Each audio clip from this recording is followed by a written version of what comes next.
ਵਾਹਿਗੁਰੂ ਜੀ ਕਾ ਖਾਲਸਾ ਵਾਹਿਗੁਰੂ ਜੀ ਕੀ ਫਤਿਹ।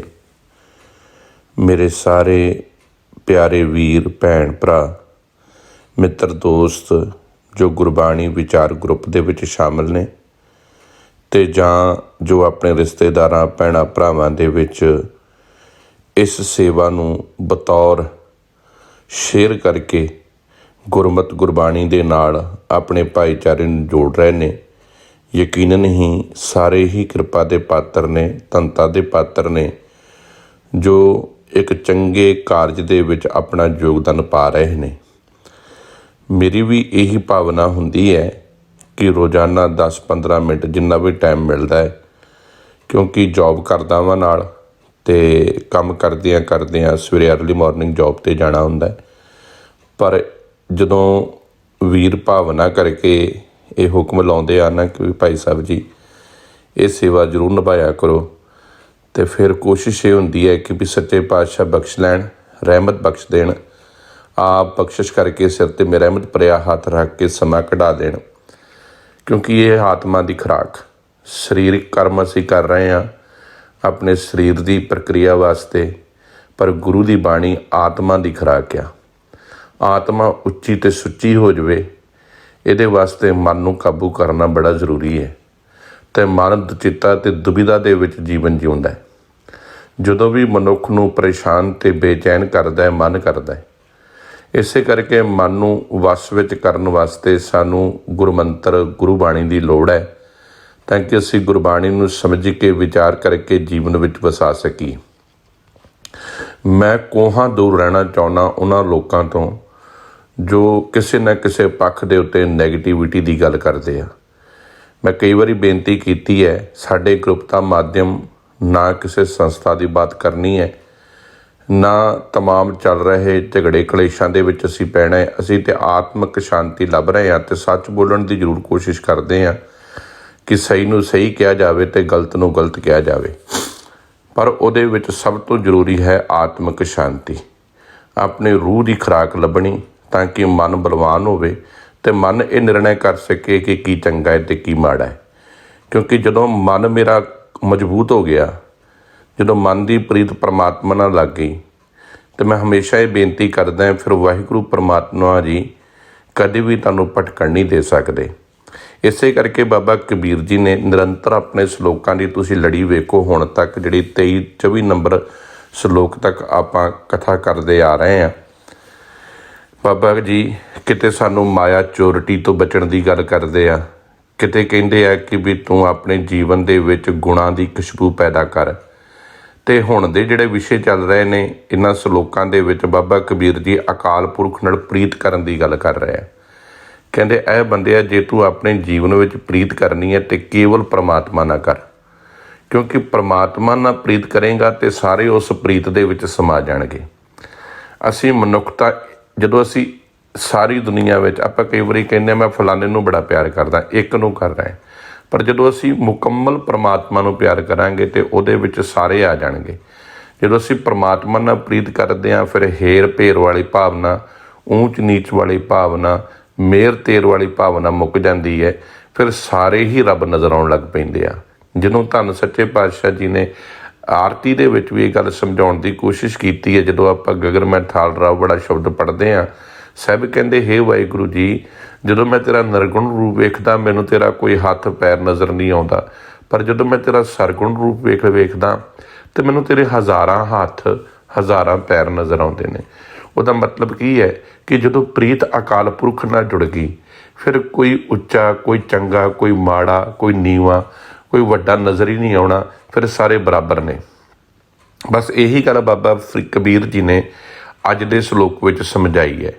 ਜਿਹੜੇ ਮਨੁੱਖ ਕਰਮ ਕਾਂਡਾਂ ਨਾਲ ਰੱਬ ਨੂੰ ਪਾਉਣਾ ਚਾਹੁੰਦੇ ਆ, ਬਾਹਰ ਦੇ ਪਖੰਡ ਕਰ ਰਹੇ ਨੇ, ਬਾਬਾ ਕਬੀਰ ਜੀ ਨੇ ਉਹਨਾਂ ਨੂੰ ਤਾੜਨਾ ਕੀਤੀ ਹੈ, ਉਹਨਾਂ ਨੂੰ ਸਮਝਾਉਣ ਦੀ ਕੋਸ਼ਿਸ਼ ਕੀਤੀ ਹੈ ਕਿ ਪਖੰਡਾਂ 'ਚੋਂ, ਬਾਹਰ ਦੇ ਭੇਖਾਂ 'ਚੋਂ ਰੱਬ ਨਹੀਂ ਮਿਲਦਾ।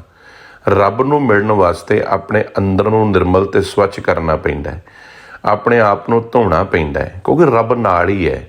ਜਿਵੇਂ ਫੋਰ ਐਗਜ਼ਾਮਪਲ ਇੱਕ ਉਦਾਹਰਨ ਦੇ ਦੇਵਾਂ, ਕਿਸੇ ਦੇ ਘਰ ਦੇ ਵਿੱਚ ਟਿਊਬ ਲਾਈਟ ਲੱਗੀ ਹੈ, ਹੁਣ ਟਿਊਬਲਾਈਟ ਦੇ ਉੱਤੇ ਕਿਸੇ ਨੇ ਕਾਲਾ ਪੇਂਟ ਮਾਰ ਦਿੱਤਾ ਹੈ, ਬਹੁਤ ਜ਼ਬਰਦਸਤ ਕਾਲਾ ਪੇਂਟ ਮਾਰਤਾ ਹੈ। ਹੁਣ ਟਿਊਬਲਾਈਟ ਤੇ ਜਗ ਰਹੀ ਹੈ, ਪਰ ਉਹਦੇ ਉੱਪਰ ਕਾਲਾ ਪੇਂਟ ਲੱਗਣ ਕਰਕੇ ਉਸ ਟਿਊਬ ਦੇ ਵਿੱਚੋਂ ਰੋਸ਼ਨੀ ਨਹੀਂ ਆ ਰਹੀ। ਇਹ ਨਹੀਂ ਕਿ ਟਿਊਬਲਾਈਟ ਬੁਝੀ ਹੈ।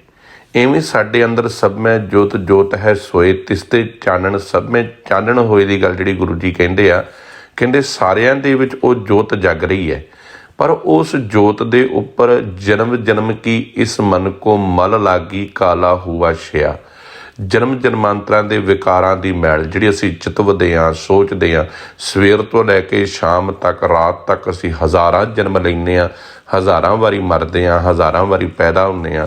ਬਸ ਹਰ ਜਨਮ ਦੀ ਮੈਲ ਆ। ਕਿਤੇ ਲਾਲਚ ਸੀ ਕਰ ਰਹੇ, ਕੁੱਤੇ ਦੀ ਮੈਲ ਆ। ਕਿਤੇ ਵਿਕਾਰ ਪੈਦਾ ਸੀ, ਕਿਤੇ ਕਾਮ ਵਾਸ਼ਨਾ ਵਿੱਚ ਜੀਵਨ ਜੂ ਰਹੇ ਸੀ, ਹਾਥੀ ਦੀ ਜ਼ਿੰਦਗੀ ਜਿਉਂਦੇ ਹੋਏ ਨਿਕਲੇ ਆ। ਸਾਹਿਬ ਕਹਿੰਦੇ ਇੰਨੀ ਮੈਲ ਲੱਗਣ ਦੇ ਬਾਵਜੂਦ ਮਨ ਇੰਨਾ ਕਾਲਾ ਹੋ ਚੁੱਕਿਆ ਹੈ, ਜਿਹਦੇ ਵਿੱਚੋਂ ਸੱਚ ਦੀ ਕਿਰਨ ਲੱਭਣੀ ਬਹੁਤ ਔਖੀ ਹੈ। ਪਰ ਕਹਿੰਦੇ ਨਿਰਾਸ਼ ਨਾ ਹੋ, ਇਹ ਲੱਭ ਸਕਦੀ ਹੈ ਗੁਰਸਾਖੀ ਜੋਤ ਪ੍ਰਗਟ ਹੋਏ। ਗੁਰੂ ਦੀ ਸਿੱਖਿਆ 'ਤੇ ਤੁਰ ਕੇ, ਗੁਰੂ ਦੀ ਬਾਣੀ 'ਤੇ ਤੁਰ ਕੇ, ਗੁਰੂ ਦੀ ਮੱਤ 'ਤੇ ਤੁਰ ਕੇ, ਗੁਰੂ ਦੀ ਵਿਚਾਰ ਦੇ ਨਾਲ, ਸਤਿਗੁਰੂ ਦੇ ਦੱਸੇ ਰਾਹ ਨੂੰ ਅਪਣਾ ਕੇ ਇਹ ਦੀਵਾ, ਇਹ ਜੋਤ ਜਗ ਸਕਦੀ ਹੈ, ਲੱਭ ਸਕਦੀ ਹੈ ਅਤੇ ਅਕਾਲ ਪੁਰਖ ਨਾਲ ਅਭੇਦਤਾ ਹੋ ਸਕਦੀ ਹੈ। ਇਸੇ ਕਰਕੇ ਬਾਬਾ ਕਬੀਰ ਜੀ ਨੇ ਅੱਜ ਦੇ 25 ਨੰਬਰ ਸ਼ਲੋਕ ਦੇ ਵਿੱਚ ਇਹ ਗੱਲ ਸਮਝਾਈ ਹੈ। ਬਾਬਾ ਕਬੀਰ ਜੀ ਕਹਿੰਦੇ ਨੇ, ਕਬੀਰ ਪ੍ਰੀਤ ਏਕ ਸਿਉ ਕੀਏ ਆਨ ਦੁਬਿਧਾ ਜਾਏ। ਕਹਿੰਦੇ ਹੇ ਬੰਦਿਆ, ਜਦੋਂ ਕਬੀਰ ਇੱਕ ਅਕਾਲ ਪੁਰਖ ਪਰਮਾਤਮਾ ਨਾਲ ਕਰੇਗਾ, ਉਦੋਂ ਮਨ ਦੇ ਵਿੱਚੋਂ ਦੁਚਿੱਤੀਆਂ, ਦੁਬਿਧਾਵਾਂ ਦੂਰ ਹੋ ਜਾਣਗੀਆਂ।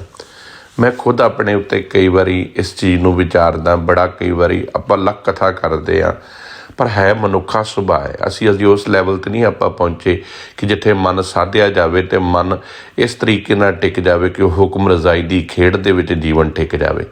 ਮਨ ਕਈ ਵਾਰੀ ਆਪਣੀਆਂ ਮਨ ਆਈਆਂ ਮਨਾਉਣਾ ਚਾਹੁੰਦਾ ਹੈ। ਬਹੁਤ ਵਾਰੀ ਮਨ ਚਿੱਤੀ ਅਤੇ ਦੁਵਿਧਾਵਾਂ ਵਿੱਚ ਜਿਉਂਦਾ ਹੈ। ਆਹ ਕਰਾਂ ਕਿ ਆਹ ਨਾ ਕਰਾਂ, ਆਹ ਕਰਾਂ। ਬਸ ਉਹਦੇ ਵਿੱਚ ਫਿਰ ਇੰਨੀ ਪਰੇਸ਼ਾਨੀ ਹੁੰਦੀ ਹੈ ਕਿ ਕਈ ਵਾਰੀ ਰਾਤਾਂ ਦੀ ਨੀਂਦ ਉੱਡ ਜਾਂਦੀ ਹੈ। ਕਈ ਟਾਈਮ ਨੀਂਦ ਨਹੀਂ ਆਉਂਦੀ, ਪਾਸੇ ਪਲਟਦੇ ਰਹਿੰਦਾ ਹੈ, ਕਿਉਂਕਿ ਦੁਚਿੱਤਾ ਅਤੇ ਦੁਵਿਧਾ ਵਿੱਚ ਪਿਆ ਹੋਇਆ ਮਨ ਸਦਾ ਬੇਚੈਨ ਰਹੇਗਾ। ਜਦੋਂ ਤੁਸੀਂ ਇੱਕ ਅਕਾਲ ਪੁਰਖ 'ਤੇ ਭਰੋਸਾ ਰੱਖੋਗੇ, ਜੋ ਰੱਬ ਕਰ ਰਿਹਾ ਬਿਲਕੁਲ ਸਹੀ ਕਰ ਰਿਹਾ, ਉਹਦੇ ਵਿੱਚ ਫਿਰ ਸਕੂਨ ਆ, ਉਹਦੇ ਵਿੱਚ ਹੀ ਆਨੰਦ ਆ, ਉਹਦੇ ਵਿੱਚ ਹੀ ਟਿਕਾਵ ਆ। ਬਾਬਾ ਕਬੀਰ ਜੀ ਇਹੀ ਗੱਲ ਸਮਝਾ ਰਹੇ ਨੇ, ਕਬੀਰ ਪ੍ਰੀਤ ਏਕ ਸਿਉ ਕੀਏ। ਬਹੁਤ ਔਖਾ ਜੇ ਬੰਦਾ ਕਹਿੰਦਾ ਤੇ ਹੈਗਾ ਮੈਂ ਰੱਬ ਨਾਲ ਪ੍ਰੀਤ ਕਰਦਾ, ਪਰ ਇੱਕ ਅਕਾਲ ਪੁਰਖ 'ਤੇ ਭਰੋਸਾ ਰੱਖਣਾ, ਹਰ ਵਕਤ ਭਰੋਸਾ ਰੱਖਣਾ, ਹਰ ਪ੍ਰਸਥਿਤੀ ਵਿੱਚ ਭਰੋਸਾ ਰੱਖਣਾ। ਦੁੱਖ ਵੀ ਉਹਦਾ ਹੁਕਮ ਹੈ, ਸੁੱਖ ਵੀ ਉਹਦਾ ਹੁਕਮ ਹੈ। ਹਰ ਪ੍ਰਸਥਿਤੀ ਦੇ ਵਿੱਚ ਆਪਣੇ ਮਨ ਨੂੰ ਟਿਕਾਉਣਾ, ਉਹੀ ਮਨੁੱਖ ਸਮਝੋ ਗੁਰਮੁਖ ਆ। ਨਹੀਂ ਤਾਂ ਮਨ ਇੰਨਾ ਚੰਚਲ ਹੈ, ਜਦੋਂ ਇਹ ਮਨ ਮਨੁੱਖ ਨੂੰ ਕਲਪਾਉਂਦਾ ਵਾ ਨਾ, ਬੇਚੈਨ ਕਰਦਾ। ਮੈਂ ਕਈ ਵਾਰੀ ਕਹਿੰਦਾ ਹੁੰਦਾ, ਦੁਨੀਆ ਦੀ ਕੋਈ ਤਾਕਤ ਨਹੀਂ ਜੋ ਤੁਹਾਨੂੰ ਦੁਖੀ ਕਰ ਸਕੇ। ਕਿਸੇ ਕੋ ਇੰਨੀ ਹਿੰਮਤ ਨਹੀਂ ਕਿ ਤੁਹਾਨੂੰ ਤਕਲੀਫ ਦੇ ਸਕੇ। ਤਕਲੀਫ ਜਦੋਂ ਵੀ ਅਸੀਂ ਦਿੰਦੇ ਹਾਂ, ਅਸੀਂ ਆਪਣੇ ਆਪ ਨੂੰ ਆਪ ਦਿੰਦੇ ਹਾਂ। ਮਨ ਸਾਡਾ ਤਕਲੀਫ ਦੇ ਵਿੱਚ ਹੁੰਦਾ ਹੈ, ਮਨ ਸਾਡਾ ਦੁਖੀ ਹੁੰਦਾ ਹੈ, ਅਸੀਂ ਦੁਖੀ ਹੁੰਦੇ ਹਾਂ। ਦੂਜੇ ਨੂੰ ਕੋਈ ਲੈਣਾ ਦੇਣਾ ਨਹੀਂ, ਦੂਜੇ ਨੂੰ ਤਾਂ ਪਤਾ ਵੀ ਨਹੀਂ ਮੈਂ ਦੁਖੀ ਹਾਂ, ਪਰ ਮੈਂ ਦੁਖੀ ਹਾਂ ਕਿਉਂਕਿ ਮੇਰਾ ਮਨ ਮੈਨੂੰ ਦੁਖੀ ਕਰ ਰਿਹਾ ਹੈ। ਇਸੇ ਕਰਕੇ ਆਪਣੇ ਅੰਦਰ ਸੁੱਖ ਲੱਭੋ। ਘਰ ਸੁੱਖ ਵਸਿਆ, ਬਾਹਰ ਸੁੱਖ ਪਾਇਆ। ਆਪਣੀ ਦੁਚਿੱਤੀ ਦੁਵਿਧਾਵਾਂ ਨੂੰ ਦੂਰ ਕਰਨ ਦਾ ਇੱਕੋ ਤਰੀਕਾ ਹੈ, ਇੱਕ ਅਕਾਲ ਪੁਰਖ ਨਾਲ ਪ੍ਰੀਤ ਕਰਨੀ, ਉਹਦੇ ਉੱਪਰ ਭਰੋਸਾ ਰੱਖਣਾ, ਜੋ ਉਹਦੇ ਉੱਪਰ ਵਿਸ਼ਵਾਸ ਕਰਨਾ। ਹਰ ਕੁਝ ਉਹਦੇ ਹੁਕਮ 'ਚ ਹੋ ਰਿਹਾ ਹੈ, ਉਹ ਤੋਂ ਬਾਹਰ ਕੁਝ ਵੀ ਨਹੀਂ। ਚੰਗਾ ਵੀ ਉਹਦਾ ਹੁਕਮ ਹੈ, ਮਾੜਾ ਵੀ ਉਹਦਾ ਹੁਕਮ ਹੈ। ਮਾਣ ਵੀ ਉਹਦਾ ਹੁਕਮ ਹੈ, ਅਪਮਾਨ ਵੀ ਉਹਦਾ ਹੁਕਮ ਹੈ। ਇਸੇ ਕਰਕੇ ਬਾਬਾ ਕਬੀਰ ਜੀ ਕਹਿੰਦੇ, ਕਬੀਰ ਪ੍ਰੀਤ ਏਕ ਸਿਉ ਕੀਏ ਆਨ ਦੁਬਿਧਾ ਜਾਏ। ਹੇ ਕਬੀਰ, ਤੂੰ ਦੁਨੀਆ ਵਾਲੇ ਸਾਰੇ ਸਹਿਮ ਛੱਡ ਦੇ, ਚਿੰਤਾਵਾਂ, ਡਰ, ਤੋਕਲੇ, ਆਹ ਕੀਤਾ ਤੇ ਕੀ ਹੋਊਗਾ, ਆਹ ਨਾ ਕੀਤਾ ਤੇ ਕੀ ਹੋਊਗਾ, ਇਹ ਸਭ ਛੱਡ ਕੇ ਇੱਕ ਅਕਾਲ ਪੁਰਖ ਦੇ ਚਰਨਾਂ ਦੇ ਵਿੱਚ ਜੁੜ ਜਾ, ਉਹਦੇ ਨਾਲ ਪ੍ਰੀਤ ਕਰ ਲਾ। ਤੁਸੀਂ ਦੇਖੋ, ਭਾਵੇਂ ਅਸੀਂ ਕਿੰਨੇ ਸਿਆਣੇ ਹਾਂ, ਪਰ ਜਦੋਂ ਜਹਾਜ਼ ਦੇ ਵਿੱਚ ਸਵਾਰ ਹੁੰਦੇ ਹਾਂ, ਆਕਾਸ਼ ਦੇ ਵਿੱਚ ਜਹਾਜ਼ ਉੱਡ ਜਾਂਦਾ ਹੈ। ਮੈਂ ਕਿੰਨਾ ਵੀ ਮੇਰੀ ਮਰਜ਼ੀ ਚੱਲੂਗੀ, ਜਦ ਤੱਕ ਜਹਾਜ਼ ਧਰਤੀ 'ਤੇ ਨਹੀਂ ਆਉਂਦਾ। ਹੁਣ ਇਹ ਪਾਇਲਟ ਦੇ ਵਾਸਤੇ ਆ ਕਿ ਉਹ ਜਹਾਜ਼ ਨੂੰ ਕਿਵੇਂ ਚਲਾਉਂਦਾ ਹੈ। ਮੈਂ ਆਪਣੀ ਜ਼ਿੰਦਗੀ ਆਪ ਪੈਸੇ ਲੈ ਕੇ, ਆਪ ਟਿਕਟ ਲੈ ਕੇ ਉਹਨੂੰ ਸਮਰਪਿਤ ਕੀਤੀ ਹੈ, ਅਤੇ ਮੈਂ ਬੜੇ ਚਾਅ ਦੇ ਨਾਲ ਉਸ ਜਹਾਜ਼ ਦੇ ਵਿੱਚ ਐਂਟਰਟੇਨ ਕਰ ਰਿਹਾ, ਕਿਉਂਕਿ ਮੈਨੂੰ ਭਰੋਸਾ ਹੈ ਕਿ ਜਿਹੜਾ ਪਾਇਲਟ ਚਲਾ ਰਿਹਾ ਨਾ ਉਹ ਮੈਨੂੰ ਮੇਰੀ ਮੰਜ਼ਿਲ 'ਤੇ ਲੈ ਕੇ ਜਾਓ। ਇਵੇਂ ਹੀ ਸਭ ਕੁਝ ਛੱਡ ਛਡਾ ਕੇ ਇੱਕ ਅਕਾਲ ਪੁਰਖ 'ਤੇ ਭਰੋਸਾ ਰੱਖੋ। ਆਪਣੀ ਜ਼ਿੰਦਗੀ ਦਾ ਖਵਈਆ, ਆਪਣੀ ਜ਼ਿੰਦਗੀ ਦਾ ਡਰਾਈਵਰ ਪਰਮਾਤਮਾ ਬਣਾ ਦਿਓ। ਜਦੋਂ ਪਰਮਾਤਮਾ ਸਾਡੀ ਜ਼ਿੰਦਗੀ ਦਾ ਡਰਾਈਵਰ ਬਣ ਗਿਆ ਫਿਰ ਉਹ ਕਦੀ ਸਾਨੂੰ ਗਲਤ ਜਗ੍ਹਾ 'ਤੇ ਨਹੀਂ ਲੈ ਕੇ ਜਾਊਗਾ। ਇਸੇ ਕਰਕੇ ਬਾਬਾ ਕਬੀਰ ਜੀ ਕਹਿੰਦੇ ਨੇ, ਦੁਨੀਆ ਵਾਲੀਆਂ ਦੁਚਿੱਤੀਆਂ ਦੁਵਿਧਾਵਾਂ, ਮਨ ਦੀਆਂ ਪਰੇਸ਼ਾਨੀਆਂ ਸਭ ਛੱਡ ਦੇ ਅਤੇ ਅਕਾਲ ਪੁਰਖ ਵਾਹਿਗੁਰੂ ਨਾਲ ਪਿਆਰ ਪਾ ਲਾ, ਕਿਉਂਕਿ ਇਹਦੇ ਨਾਲ ਪਿਆਰ ਪਾਇਆ ਹੀ ਜੀਵਨ ਸਵਰਨਾ ਹੈ। ਅਗਲੀ ਗੱਲ ਬਾਬਾ ਕਬੀਰ ਜੀ ਕਹਿੰਦੇ ਨੇ, ਭਾਵੇਂ ਲਾਂਬੇ ਕੇਸ ਕਰ ਭਾਵੇਂ ਘਰੜ ਮੁੰਡਾਏ। ਉਹਨਾਂ ਦੀ ਬਾਤ ਕਰਦੇ ਆ, ਕਹਿੰਦੇ ਜਿੱਥੇ ਪੁਰਾਣੇ ਜਿਹੜੇ ਜੋਗੀ ਲੋਕ ਪਤਾ ਕੀ ਕਰਦੇ ਸਨ, ਦੁੱਧ ਦੇ ਨਾਲ ਬੋੜ ਦੇ ਵਿੱਚੋਂ ਜਿਹੜਾ ਦੁੱਧ ਨਿਕਲਦਾ ਸੀ ਉਹਦੇ ਨਾਲ ਆਪਣੀ ਦਾੜੀ ਨੂੰ, ਆਪਣੇ ਕੇਸਾਂ ਨੂੰ ਬੰਨ੍ਹ ਕੇ ਜੜਾਵਾਂ ਕਰ ਲੈਂਦੇ ਸਨ ਕਿ ਸ਼ਾਇਦ ਇਹ ਜੜਾਵਾਂ ਧਾਰੀ ਹੋਣ ਦੇ ਨਾਲ ਰੱਬ ਮਿਲੂਗਾ। ਲੰਬੇ ਲੰਬੇ ਕੇਸ ਕਰਕੇ ਉਹਨਾਂ ਨੂੰ ਜੜਾਵਾਂ ਬਣਾ ਲੈਣੀਆਂ, ਐਨ ਸਖਤ ਕਰ ਲੈਣਾ ਅਤੇ ਕਹਿਣਾ ਵੀ ਇਹਦੇ ਨਾਲ ਰੱਬ ਮਿਲੂਗਾ, ਰੱਬ ਇਹਦੇ ਨਾਲ ਸ਼ਾਇਦ ਖੁਸ਼ ਹੋਊਗਾ ਜੜਾਵਾਂ ਵੱਢਣ ਦੇ ਨਾਲ। ਜਾਂ ਕਿਸੇ ਨੇ ਬਿਲਕੁਲ ਜੈਨੀ ਕੀ ਕਰਦੇ ਐਨ ਘਰੜ ਮਨਾ ਲੈਂਦੇ ਆ। ਬਾਬਾ ਕਬੀਰ ਜੀ ਕਹਿੰਦੇ ਭਾਵੇਂ ਤੂੰ ਕੇਸ ਲੰਬੇ ਕਰ, ਇੱਥੇ ਗੁਰਮਤ ਵਾਲੇ ਕੇਸਾਂ ਦੀ ਬਾਤ ਨਹੀਂ। ਜਿਹੜੇ ਗੁਰੂ ਨਾਨਕ ਪਾਤਸ਼ਾਹ ਦੇ ਕੇਸਾਂ ਦੀ ਬਾਤ ਜਦੋਂ ਚੱਲਦੀ ਆ ਨਾ, ਉਹਦੇ ਇਹ ਕੇਸ ਨੇ, ਕਿਉਂਕਿ ਸਾਨੂੰ ਅਕਾਲ ਪੁਰਖ ਵਾਹਿਗੁਰੂ ਦੇ ਹੁਕਮ ਦੇ ਵਿੱਚ ਕੇਸ ਆ ਰਿਹਾ। ਅਸੀਂ ਆਪਣੀ ਮਰਜ਼ੀ ਨਾਲ ਉਹਨੂੰ ਕੱਟ ਤੇ ਸਕਦੇ ਹਾਂ, ਪਰ ਆਪਣੀ ਮਰਜ਼ੀ ਦੇ ਨਾਲ ਇਹ ਨਹੀਂ ਕਿ ਅਸੀਂ ਵਧਾ ਸਕੀਏ। ਅੱਜ ਦੇਖੋ ਦੁਨੀਆ ਦੇ ਵਿੱਚ ਹੇਅਰ ਥੈਰੇਪੀ ਦਾ ਐਡਾ ਵੱਡਾ ਕਾਰੋਬਾਰ ਆ। ਜਿਨ੍ਹਾਂ ਦੇ ਗੰਜ ਨਿਕਲ ਚੁੱਕੀ ਹੈ ਉਹ ਪੈਸੇ ਦੇ ਦੇ ਕੇ ਲੋਕਾਂ ਕੋਲ ਜਾ ਕੇ ਕੇਸ ਲਵਾ ਰਹੇ ਆ ਆਪਣੇ ਸਿਰ 'ਤੇ, ਅਤੇ ਜਿਨ੍ਹਾਂ ਕੋਲ ਹੈਗੇ ਉਹ ਘਰੜ ਮਨਾ ਰਹੇ ਆ। ਸੱਚੇ ਪਾਤਸ਼ਾਹ ਗੁਰਦੇਵ ਜੀ ਗੁਰੂ ਨਾਨਕ ਪਾਤਸ਼ਾਹ ਕਹਿੰਦੇ ਇਹ ਕੇਸ ਅਕਾਲ ਪੁਰਖ ਦਾ ਹੁਕਮ ਆ, ਇਹਨਾਂ ਕੇਸਾਂ ਦੀ ਸੇਵਾ ਕਰ। ਇਸੇ ਕਰਕੇ ਕੰਘਾ ਦਿੱਤਾ, ਇਹਨਾਂ ਕੇਸਾਂ ਵਿੱਚ 5 ਚੂਲੇ ਅੰਮ੍ਰਿਤ ਦੇ ਪਾਏ ਤਾਂ ਕਿ ਇਹ ਸੁਰਤ ਨਿਰਮਲ ਹੋਵੇ। ਇਹਨਾਂ ਕੇਸਾਂ ਉੱਪਰ ਸੋਹਣੀ ਦਸਤਾਰ ਸਜਾਈ ਤਾਂ ਕਿ ਹੁਣ ਤੁਸੀਂ ਦੇਖੋ, ਇੱਕ ਬੰਦੇ ਦੇ ਸਿਰ 'ਤੇ ਕੇਸ ਹੈ ਨਹੀਂ, ਉਹਨੇ ਗੰਜ ਨਿਕਲੀ ਹੈ, ਪਰ ਇੱਕ ਬੰਦੇ ਕੋ ਬੇਸ਼ੱਕ ਉਹਦੇ ਸਿਰ 'ਤੇ ਕੇਸ ਨੇ, ਪਰ ਉਹ ਜੋ ਦਸਤਾਰ ਸਜਾਉਂਦਾ ਹੈ ਉਹਦੀ ਖੂਬਸੂਰਤੀ ਆਪਣੀ ਬਣ ਜਾਂਦੀ ਹੈ। ਸੋ ਇਸੇ ਕਰਕੇ ਇੱਥੇ ਮਤਲਬ ਇਹ ਨਹੀਂ ਲੈਣਾ। ਆਮ ਕਰਕੇ ਕਈ ਸ਼ਰਾਰਤੀ ਲੋਕ ਇੱਥੇ ਉਦਾਹਰਨ ਵਜੋਂ ਦੇ ਦਿੰਦੇ ਨੇ ਕਿ ਬਾਬਾ ਕਬੀਰ ਜੀ ਵੀ ਕਹਿੰਦੇ ਨੇ ਭਾਵੇਂ ਲਾਂਬੇ ਕੇਸ ਕਰ ਭਾਵੇਂ ਘਰੜ ਮੁਨਾਏ। ਇੱਥੇ ਦਾ ਮਤਲਬ ਇਹ ਨਹੀਂ, ਇੱਥੇ ਉਹ ਕਰਮ ਕਾਂਡ ਆ ਜਿਹੜਾ ਪਖੰਡ ਜੋਗੀ ਲੋਕ ਕਰ ਰਹੇ ਸਨ।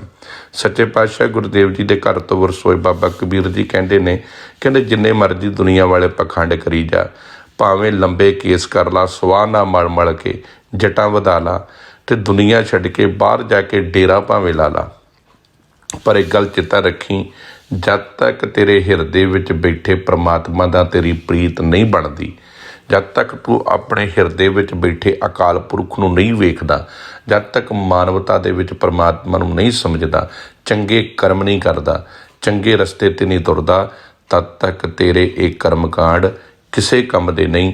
ਇਸ ਕਰਕੇ ਭਾਵੇਂ ਤੂੰ ਤੀਰਥਾਂ 'ਤੇ ਜਾ ਕੇ ਨਹਾਉਂਦਾ ਫਿਰੇ, ਸਰੀਰ ਦਾ ਇਸ਼ਨਾਨ ਤੇ ਕਰਾਈ ਜਾਂਦਾ, ਪਰ ਮਨ ਦਾ ਇਸ਼ਨਾਨ ਕੌਣ ਕਰਾਊਗਾ? ਇਹੀ ਗੱਲ ਬਾਬਾ ਕਬੀਰ ਜੀ ਨੇ ਅੱਜ ਦੇ ਸ਼ਲੋਕ 'ਚ ਸਮਝਾਈ ਹੈ। ਪ੍ਰੀਤ ਅਕਾਲ ਪੁਰਖ ਨਾ ਕਰੋ, ਦੁਚਿੱਤੀਆਂ ਦੁਵਿਧਾਵਾਂ ਛੱਡ ਕੇ, ਕਰਮ ਕਾਂਡ ਭਟਕਣਾ ਪਖੰਡ ਛੱਡ ਕੇ ਇੱਕ ਅਕਾਲ ਪੁਰਖ 'ਤੇ ਭਰੋਸਾ ਰੱਖ ਕੇ ਜੀਵਨ ਜੀਵੋ, ਤਾਂ ਹੀ ਵਾਹਿਗੁਰੂ ਜੀ ਖੁਸ਼ ਹੋਣਗੇ ਅਤੇ ਇਹ ਜੀਵਨ ਸਫਲ ਹੋਵੇਗਾ। ਸਾਰਿਆਂ ਦਾ ਬਹੁਤ ਬਹੁਤ ਧੰਨਵਾਦ ਜੀ। ਮੁਕਤਸਰ ਦੇ ਸਮੂਹ ਸਿੰਘ ਸ਼ਹੀਦਾਂ ਨੂੰ ਕੋਟਾਨ ਕੋਟਾਨ ਪ੍ਰਣਾਮ। ਸਾਰਿਆਂ ਦੀਆਂ ਸ਼ਹਾਦਤਾਂ ਸਤਿਗੁਰੂ ਦੇ ਘਰ 'ਤੇ ਪ੍ਰਵਾਨ ਹੋਣ। ਗੁਰੂ ਜੀ ਨੇ ਬਹੁਤ ਪਿਆਰ ਬਖਸ਼ਿਆ, ਮੇਰਾ 10 ਹਜ਼ਾਰੀ, ਮੇਰਾ 11 ਹਜ਼ਾਰੀ, ਇਹ ਸਾਰਾ ਪਿਆਰ ਸੱਚੇ ਪਾਤਸ਼ਾਹ ਜੀ ਨੇ ਸਾਡੀਆਂ ਰਹਿਮਤਾਂ 'ਤੇ ਵਰਤਾਇਆ। ਕਈਆਂ ਨੇ ਆਪਣੇ ਬੇਦਾਵੇ ਪੜਵਾ ਲਏ। ਆਓ ਅੱਜ ਆਪਾਂ ਵੀ ਅਰਦਾਸ ਕਰੀਏ, ਅਸੀਂ ਵੀ ਬੇਦਾਵਾ ਪੜਵਾ ਕੇ ਵਾਹਿਗੁਰੂ ਦੇ ਚਰਨਾਂ ਵਿੱਚ ਪ੍ਰਵਾਨ ਹੋ ਸਕੀਏ। ਸਾਰਿਆਂ ਦਾ ਧੰਨਵਾਦ ਜੀ। ਬਹੁਤ ਪਿਆਰ ਨਾਲ ਤੁਸੀਂ ਵਿਚਾਰ ਸੁਣਦੇ ਹੋ, ਸ਼ੇਅਰ ਕਰਿਆ ਕਰੋ। ਆਪਣੇ ਆਪ ਨੂੰ ਸਵਾਰੀਏ, ਆਪਣੇ ਆਪ ਨੂੰ ਸੰਭਾਲੀਏ। ਵਾਹਿਗੁਰੂ ਜੀ ਕਾ ਖਾਲਸਾ, ਵਾਹਿਗੁਰੂ ਜੀ ਕੀ ਫਤਿਹ। ਵਾਹਿਗੁਰੂ ਜੀ ਕਾ ਖਾਲਸਾ, ਵਾਹਿਗੁਰੂ ਜੀ ਕੀ ਫਤਿਹ। ਸਤਿਗੁਰੂ ਧੰਨ ਗੁਰੂ ਗ੍ਰੰਥ ਸਾਹਿਬ ਮਹਾਰਾਜ ਜੀ ਦੇ ਪਾਵਨ ਉਪਦੇਸ਼ਾਂ ਦੇ ਨਾਲ ਜੁੜ ਰਹੇ ਗੁਰੂ ਨੂੰ ਪਿਆਰ ਵਾਲੇ ਗੁਰੂ ਸਤਸੰਗੀ ਜਨੋ, ਸਤਿਗੁਰੂ ਨੇ ਬੜੀ ਬਖਸ਼ਿਸ਼ ਕੀਤੀ ਹੈ ਕਿ ਸਾਨੂੰ ਰੋਜ਼ਾਨਾ ਹੀ ਆਪਣੇ ਜੀਵਨ ਨੂੰ ਪੜਚੋਲਣ ਦੀ, ਸਮਝਣ ਦੀ ਜਿਹੜੀ ਵਿਧੀ ਗੁਰੂ ਜੀ ਨੇ ਗੁਰਬਾਣੀ ਦੇ ਰਾਹੀਂ ਬਖਸ਼ੀ ਹੈ, ਆਪ ਸਾਰੇ ਰਲ ਮਿਲ ਕੇ ਉਹਦੇ ਵਿੱਚ ਯੋਗਦਾਨ ਪਾ ਰਹੇ ਹੋ। ਤੇ ਮੈਂ ਆਸ ਕਰਦਾ ਹਾਂ ਕਿ ਜ਼ਰੂਰ ਆਪਾਂ ਕੋਸ਼ਿਸ਼ ਕਰਦੇ ਹੋਵਾਂਗੇ ਆਪਣੇ ਜੀਵਨ ਜਾਚ ਨੂੰ ਗੁਰੂ ਦੀ ਮੱਤ ਉੱਤੇ ਤੋਰਨ ਦੀ, ਗੁਰੂ ਦੀ ਮੱਤ ਮੁਤਾਬਕ ਜਿਉਣ ਦੀ। ਕਿਉਂਕਿ ਜਿਹੜਾ ਇਸ ਸੰਸਾਰ ਦੇ ਵਿੱਚ ਰਹਿ ਕੇ ਗੁਰੂ ਵੱਲ ਮੁੱਖ ਕਰਕੇ ਗੁਰੂ ਜੀ ਦੀ ਮੱਤ ਤੇ ਤੁਰ ਕੇ ਜਿਹੜਾ ਆਪਾਂ ਜੀਵਨ ਜਿਉਂਦੇ ਆ, ਉਹਦੇ ਵਿੱਚ ਪ੍ਰਾਪਤੀ ਕੀ ਹੁੰਦੀ ਹੈ ਕਿ ਸਾਨੂੰ ਜ਼ਿੰਦਗੀ ਨਾਲ ਲੜਨ ਦਾ ਤਰੀਕਾ ਸਮਝ ਆ ਜਾਂਦਾ ਹੈ। ਕਿਉਂਕਿ ਜੀਵਨ ਇੱਕ ਸੰਘਰਸ਼ ਆ, ਇਹਦੇ ਵਿੱਚ ਸੁੱਖ ਵੀ ਆਉਣੇ ਆ, ਦੁੱਖ ਵੀ ਆਉਣੇ ਆ। ਜੀਵਨ ਇੱਕ ਉਹ ਕਿਸ਼ਤੀ ਹੈ ਜਿਹੜੀ ਸਮੁੰਦਰ ਦੇ ਵਿੱਚ ਚੱਲਦੀ ਹੈ, ਤੇ ਜੇ ਇਹਦਾ ਮਲਾਹ ਗੁਰੂ ਗ੍ਰੰਥ ਸਾਹਿਬ ਮਿਲ ਜਾਵੇ, ਤੁਹਾਨੂੰ ਗੁਰਬਾਣੀ ਮਿਲ ਜਾਵੇ, ਤੇ ਫਿਰ ਇਸ ਕਿਸ਼ਤੀ ਨੂੰ ਪਾਰ ਲੰਘਾਇਆ ਜਾ ਸਕਦਾ ਹੈ। ਪਰ ਜੇ ਇਸ ਕਿਸ਼ਤੀ ਦਾ ਮਲਾਹ ਮਨ ਬਣ ਜਾਵੇ, ਤੇ ਸੱਚ ਜਾਣਿਓ ਮਨ ਬਹੁਤ ਸ਼ੈਤਾਨ ਆ, ਮਨ ਬੜਾ ਚੰਚਲ ਹੈ, ਮਨ ਬੜਾ ਸਵਾਰਥੀ ਹੈ, ਮਨ ਬੜਾ ਲਾਲਚੀ ਹੈ। ਮਨ ਨੇ ਜੋ ਕੁਝ ਕਰਾਉਣਾ ਹੈ ਆਪਣੇ ਲਾਲਚ ਤੇ ਆਪਣੇ ਸਵਾਰਥ ਨੂੰ ਮੁੱਖ ਰੱਖ ਕੇ ਕਰਾਉਣਾ ਹੈ।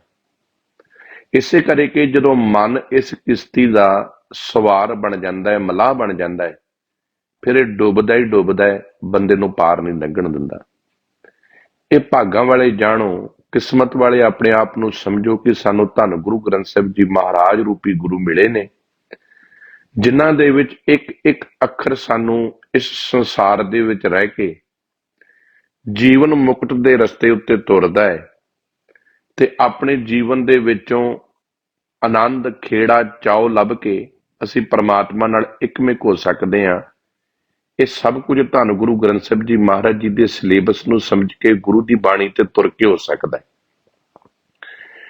ਜਦ ਤੱਕ ਅਸੀਂ ਆਪਣੇ ਆਪ ਦੀ ਪੜਚੋਲ ਨਹੀਂ ਕਰਦੇ, ਮੈਂ ਕਈ ਵਾਰੀ ਇਹ ਗੱਲ ਕਹਿਣਾ ਹੁੰਦਾ ਕਿ ਮੈਨੂੰ ਪਤਾ ਹੈ ਕਿ ਮੈਂ ਅੰਦਰੋਂ ਕਿੰਨਾ ਕਾਲਾ ਵਾਂ, ਕਿੰਨਾ ਮੈਲਾ ਵਾਂ, ਕਿੰਨਾ ਝੂਠਾ ਵਾਂ, ਕਿੰਨਾ ਫਰੇਬੀ ਆ, ਪਰ ਜੇ ਮੈਂ ਬਾਹਰ ਮੁਖੋਟਾ ਗੁਰਮੁਖ ਦਾ ਲਾ ਕੇ ਘੁੰਮ ਰਿਹਾ ਤੇ ਮੈਂ ਇਹ ਦੱਸ ਰਿਹਾ ਲੋਕਾਂ ਨੂੰ ਕਿ ਮੈਂ ਬਹੁਤ ਗੁਰਮੁਖ ਹਾਂ, ਤੇ ਇਹਦਾ ਮਤਲਬ ਇਹ ਕਿ ਮੈਂ ਲੋਕਾਂ ਨੂੰ ਧੋਖਾ ਨਹੀਂ ਦੇ ਰਿਹਾ, ਮੈਂ ਆਪਣੇ ਆਪ ਨੂੰ ਧੋਖਾ ਦੇ ਰਿਹਾ, ਕਿਉਂਕਿ ਮੈਨੂੰ ਪਤਾ ਮੈਂ ਅੰਦਰੋਂ ਕੀ ਹਾਂ। ਜਦੋਂ ਪ੍ਰਮਾਤਮਾ ਵਾਹਿਗੁਰੂ ਨੇ ਮੈਨੂੰ ਵੇਖਣਾ ਨਾ, ਉਸ ਵਕਤ ਉਹਨਾਂ ਨੇ ਮੈਨੂੰ ਦੋਗਲਾ ਕਹਿਣਾ। ਦੋਗਲਾ ਮਤਲਬ ਜਿਹੜੇ ਦੋ ਮੂੰਹ ਨੇ, ਦੋ ਚਿੱਤ ਨੇ ਜਿਹੜੇ।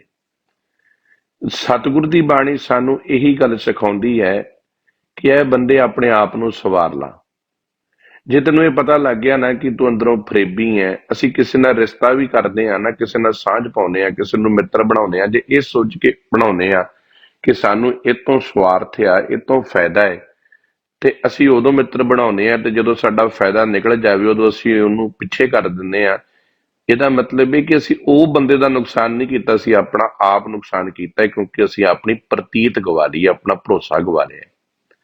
ਸੋ ਇਹ ਭਰੋਸਾ ਤਾਂ ਹੀ ਕਾਇਮ ਰਹੂਗਾ ਜੇ ਗੁਰੂ ਨੂੰ ਮੁੱਖ ਰੱਖੋਗੇ, ਬਚਨ ਗੁਰੂ ਨਾਲ ਕਰਨਾ ਹੈ, ਜੀਵਨ ਗੁਰੂ ਦੇ ਮੁਤਾਬਕ ਜਿਉਣਾ ਹੈ, ਆਪਣੇ ਜੀਵਨ ਦੀ ਕਿਸ਼ਤੀ ਦਾ ਮਲਾਹ ਧੰਨ ਗੁਰੂ ਗ੍ਰੰਥ ਸਾਹਿਬ ਜੀ ਬਣਾਉਣਾ ਹੈ, ਤੇ ਇਸ ਸੰਸਾਰ ਰੂਪੀ ਸਮੁੰਦਰ ਦੇ ਵਿੱਚ ਰਹਿ ਬੈਠ ਕੇ ਆਪਣੇ ਜੀਵਨ ਨੂੰ ਪਾਰ ਲੰਘਾਉਣਾ ਹੈ। ਤੇ ਉਹਦੇ ਵਿੱਚ ਯੋਗਦਾਨ ਪਾਉਂਦੇ ਨੇ ਸੱਚੇ ਪਾਤਸ਼ਾਹ ਜੀ ਦੇ ਪਾਵਨ ਸ਼ਲੋਕ, ਧੰਨ ਗੁਰਬਾਣੀ ਦੇ ਵਿੱਚੋਂ ਬਾਬਾ ਕਬੀਰ ਜੀ ਦੇ ਸ਼ਲੋਕ। ਬਾਬਾ ਕਬੀਰ ਜੀ ਨੇ ਜਿਹੜਾ ਵਿਸ਼ਾ ਪਿਛਲੇ ਦਿਨਾਂ ਤੋਂ ਆਪਾਂ ਚੱਲ ਰਿਹਾ ਹੈ, ਜਿਹਦੇ ਵਿੱਚ ਬਾਬਾ ਕਬੀਰ ਜੀ ਨੇ ਇੱਕ ਸ਼ਲੋਕ ਸਾਡੇ ਨਾਲ ਸਾਂਝਾ ਕੀਤਾ ਸੀ, ਦੀਨ ਗਵਾਇਆ ਦੁਨੀ ਸਿਓ, ਦੁਨੀ ਨ ਚਾਲੀ ਸਾਥ, ਕਬੀਰਾ ਪਾਏ ਕੁਹਾੜਾ ਮਾਰਿਆ ਗਾਫੁਲ ਆਪਣੇ ਹੱਥ। ਕਹਿੰਦੇ ਮਨੁੱਖ ਨੇ ਇਸ ਦੀਨ ਨੂੰ ਦੁਨੀਆ ਦੇ ਵਾਸਤੇ ਗਵਾ ਦਿੱਤਾ ਹੈ। ਦੀਨ ਮਤਲਬ ਧਰਮ, ਧਰਮ ਮਤਲਬ ਆਪਣੇ ਸਿਧਾਂਤ, ਆਪਣੇ ਅਸੂਲਾਂ ਨਾਲ ਸਮਝੌਤਾ ਕਰ ਬੈਠਾ ਹੈ ਦੁਨੀਆ ਨੂੰ ਖੁਸ਼ ਕਰਨ ਵਾਸਤੇ। ਕਹਿੰਦੇ ਜਿਨ੍ਹਾਂ ਨੇ ਦੁਨੀਆ ਦੇ ਨਾਲ ਸਮਝੌਤਾ ਕਰ ਲਿਆ, ਦੁਨੀਆ ਝੂਠ ਬੋਲਦੀ ਹੈ ਤੇ ਇਹ ਵੀ ਝੂਠ ਬੋਲਣ ਲੱਗ ਪਿਆ, ਦੁਨੀਆ ਬੇਈਮਾਨ ਤੇ ਕਹਿੰਦਾ ਮੈਂ ਵੀ ਬੇਈਮਾਨੀ ਕਰੂੰਗਾ। ਤੇ ਸਾਹਿਬ ਕਹਿੰਦੇ ਪਤਾ ਕੀ ਬਾਬਾ ਕਬੀਰ ਜੀ ਕਹਿੰਦੇ ਨੇ ਆਪਣੇ ਪੈਰਾਂ ਤੇ ਆਪ ਕੁਹਾੜਾ ਮਾਰਿਆ। ਇਸੇ ਹੀ ਵਿਸ਼ੇ ਨੂੰ ਬਾਬਾ ਕਬੀਰ ਜੀ ਅੱਗੇ ਤੋਰਦੇ ਆ ਰਹੇ ਆ, ਤੇ ਅੱਜ ਦੇ ਸ਼ਲੋਕ ਦੇ ਵਿੱਚ ਸਾਨੂੰ ਸਮਝਾਉਂਦੇ ਨੇ, ਕਬੀਰ ਜਗ ਕਾਜਲ ਕੀ ਕੋਠੜੀ।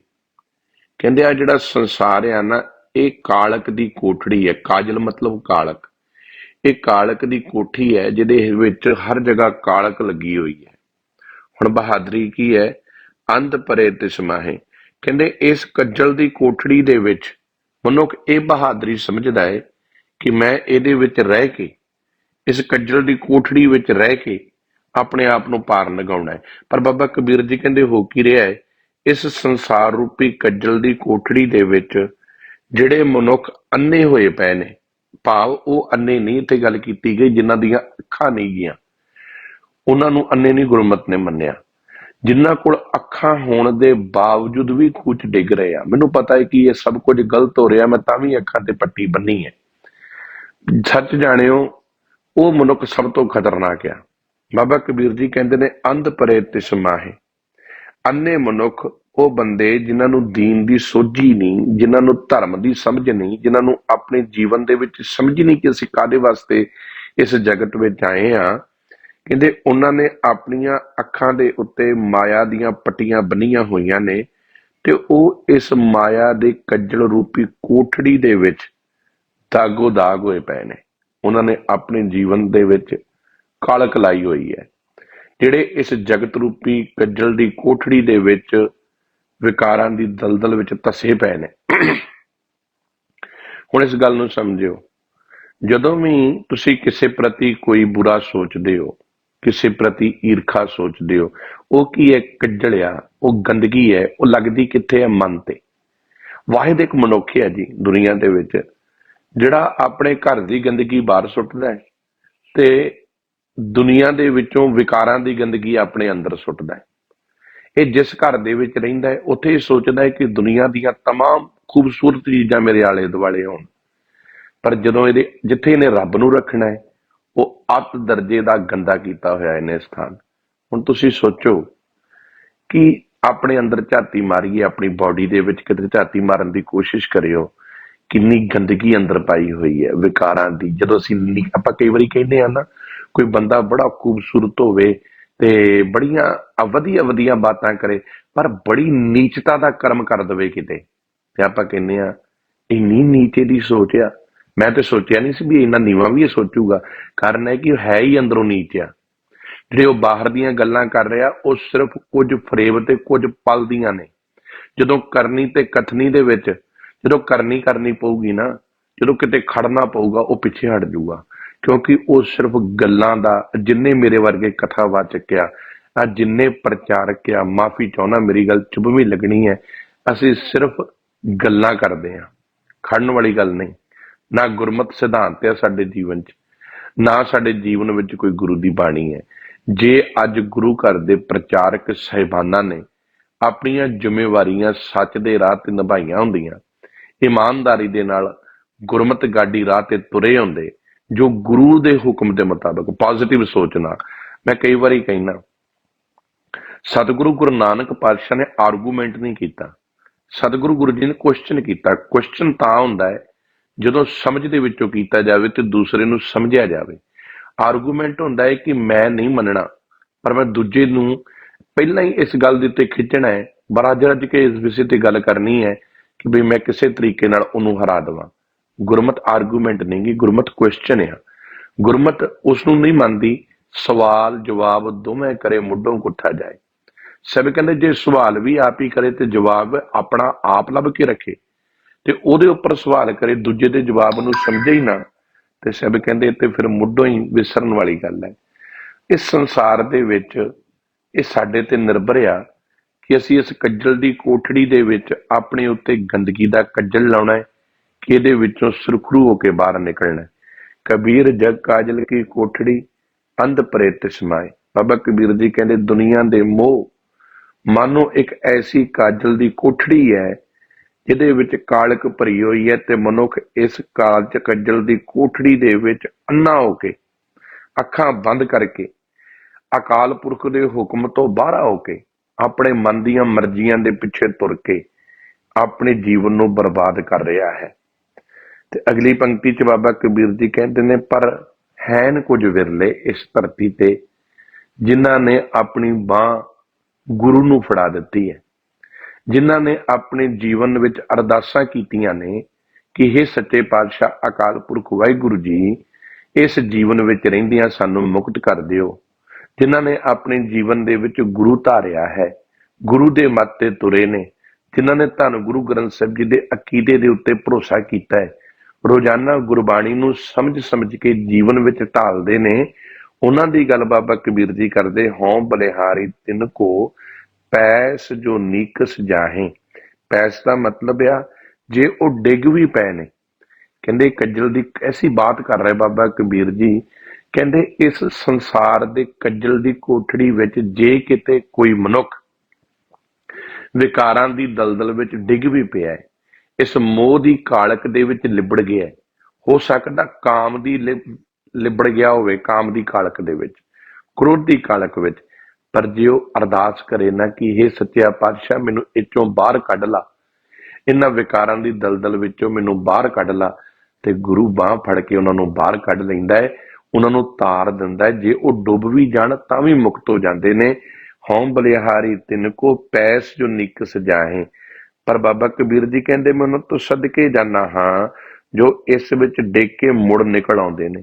ਉਹ ਵਿਕਾਰਾਂ ਦੇ ਵਿੱਚੋਂ ਗੁਰੂ ਦੇ ਹੁਕਮ ਤੇ ਤੁਰ ਤੁਰ ਕੇ, ਗੁਰੂ ਦੀ ਬਾਣੀ ਦੇ ਉੱਤੇ ਤੁਰ ਕੇ, ਗੁਰੂ ਦੇ ਦੱਸੇ ਰਾਹ ਤੇ ਤੁਰ ਕੇ ਇਸ ਵਿਕਾਰਾਂ ਦੀ ਦਲਦਲ ਵਿੱਚੋਂ ਬਾਹਰ ਨਿਕਲ ਜਾਂਦੇ ਨੇ ਤੇ ਇੱਕ ਅਕਾਲ ਪੁਰਖ ਵਾਹਿਗੁਰੂ ਨਾਲ ਪਿਆਰ ਪਾ ਕੇ ਧਰਮ ਦੇ ਰਸਤੇ ਤੇ ਚੱਲਦਿਆਂ ਹੋਇਆਂ ਮੋਹ ਮਾਇਆ ਦੀ ਬਾਜੀ ਨੂੰ ਜਿੱਤ ਕੇ ਉਹਦੇ ਵਿੱਚ ਅਭੇਦ ਹੋ ਜਾਂਦੇ ਨੇ, ਸੁਰਖਰੂ ਹੋ ਜਾਂਦੇ ਨੇ।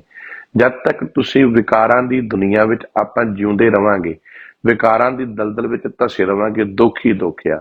ਜਿੱਦਣ ਇਹ ਸਮਝਾਂਗੇ ਨਾ ਕਿ ਅਸੀਂ ਆਪਣੇ ਉੱਤੇ ਮਿਹਨਤ ਕਰਨੀ ਹੈ, ਜਿਵੇਂ ਇੱਕ ਮੈਂ ਬੜੀ ਵਾਰੀ ਬੇਨਤੀ ਕਰਦਾ ਹੁੰਦਾ, ਜਿਵੇਂ ਇੱਕ ਬੰਦਾ ਜਿਮ ਦੇ ਵਿੱਚ ਜਾ ਕੇ ਬਾਡੀ ਬਣਾਉਂਦਾ, ਉਹਦੀ ਬਾਡੀ ਨੂੰ ਵੇਖ ਕੇ ਹਰ ਕੋਈ ਕਹਿੰਦਾ ਇਹਨੇ ਬੜੀ ਮਿਹਨਤ ਕੀਤੀ ਹੈ। ਇਵੇਂ ਹੀ ਗੁਰਸਿੱਖ ਆਪਣੇ ਮਨ ਨੂੰ ਮਜ਼ਬੂਤ ਕਰਦਾ ਹੈ, ਆਪਣੇ ਮਨ ਤੇ ਮਿਹਨਤ ਕਰਦਾ ਹੈ, ਆਪਣੇ ਮਨ ਨੂੰ ਸਮਝਦਾ ਹੈ, ਮਨ ਨੂੰ ਪੜਚੋਲਦਾ ਹੈ, ਗੁਰੂ ਦੀ ਬਾਣੀ ਦੇ ਹੁਕਮ ਤੇ ਤੁਰ ਕੇ ਜਪਜੀ ਸਾਹਿਬ ਨੂੰ ਸਮਝ ਕੇ ਆਪਣੇ ਜੀਵਨ ਨੂੰ ਤਰਾਸ਼ਦਾ ਹੈ। ਤੇ ਜਿੱਦਣ ਉਹ ਤਿੱਥੈ ਘੜੀਐ ਸੁਰਤ ਮਤ ਮਨ ਬੁੱਧ ਦੇ ਰਸਤੇ ਤੇ ਚੱਲ ਕੇ ਆਪਣੇ ਜੀਵਨ ਨੂੰ ਸਫਲ ਬਣਾਉਂਦਾ ਹੈ ਤੇ ਇਸ ਮਾਇਆ ਰੂਪੀ ਕੱਜਲ ਦੀ ਕੋਠੜੀ ਦੇ ਵਿੱਚੋਂ ਸੂਰਮਾ ਬਣ ਕੇ ਬਾਹਰ ਨਿਕਲਦਾ ਹੈ, ਜਿੱਤ ਕੇ ਬਾਹਰ ਨਿਕਲਦਾ ਹੈ। ਉਹਨਾਂ ਨੂੰ ਗੁਰਮੁਖ ਕਹਿੰਦੇ ਨੇ। ਸੋ ਗੁਰਮੁਖ, ਗੁਰੂ ਨੂੰ ਪਿਆਰ ਕਰਨ ਵਾਲੇ ਗੁਰੂ ਸੰਗਤ ਜੀ, ਦੇਖੋ ਇਹ ਸਾਡੇ ਤੇ ਨਿਰਭਰ ਆ, ਇਹ ਆਪਣੇ ਤੇ ਨਿਰਭਰ ਆ ਕਿ ਅਸੀਂ ਕਿਵੇਂ ਜੀਵਨ ਜਿਉਣਾ ਹੈ। ਮੈਂ ਬੜੀ ਵਾਰੀ ਬੇਨਤੀ ਕਰਦਾ, ਗੁਰੂ ਗ੍ਰੰਥ ਸਾਹਿਬ ਨੂੰ ਜਿੰਨੇ ਮਰਜ਼ੀ ਮੱਥੇ ਟੇਕੋ, ਬਹੁਤ ਚੰਗੀ ਗੱਲ ਆ। ਜਿੰਨੇ ਕੀਮਤੀ ਰੁਮਾਲੇ ਗੁਰੂ ਗ੍ਰੰਥ ਸਾਹਿਬ ਤੇ ਚੜਾਓ, ਬਹੁਤ ਵਧੀਆ ਗੱਲ ਆ। ਸੋਨੇ ਦੀਆਂ ਪਾਲਕੀਆਂ ਸਤਿਗੁਰੂ ਵਾਸਤੇ ਖੜੀਆਂ ਕਰ ਦਿਓ, ਇਹ ਵੀ ਇੱਕ ਵਧੀਆ ਗੱਲ ਆ। ਪਰ ਕੀ ਗੁਰੂ ਜੀ ਨੂੰ ਪੁੱਛ ਕੇ ਵੇਖੋ, ਤੁਸੀਂ ਕਦੀ ਪੁੱਛਿਆ ਸੱਚੇ ਪਾਤਸ਼ਾਹ ਨੂੰ, ਪਾਤਸ਼ਾਹ ਜੀ ਤੁਸੀਂ ਇਹ ਚਾਹੁੰਦੇ ਹੋ, ਤੁਹਾਡੀ ਇਹ ਲੋੜ ਆ?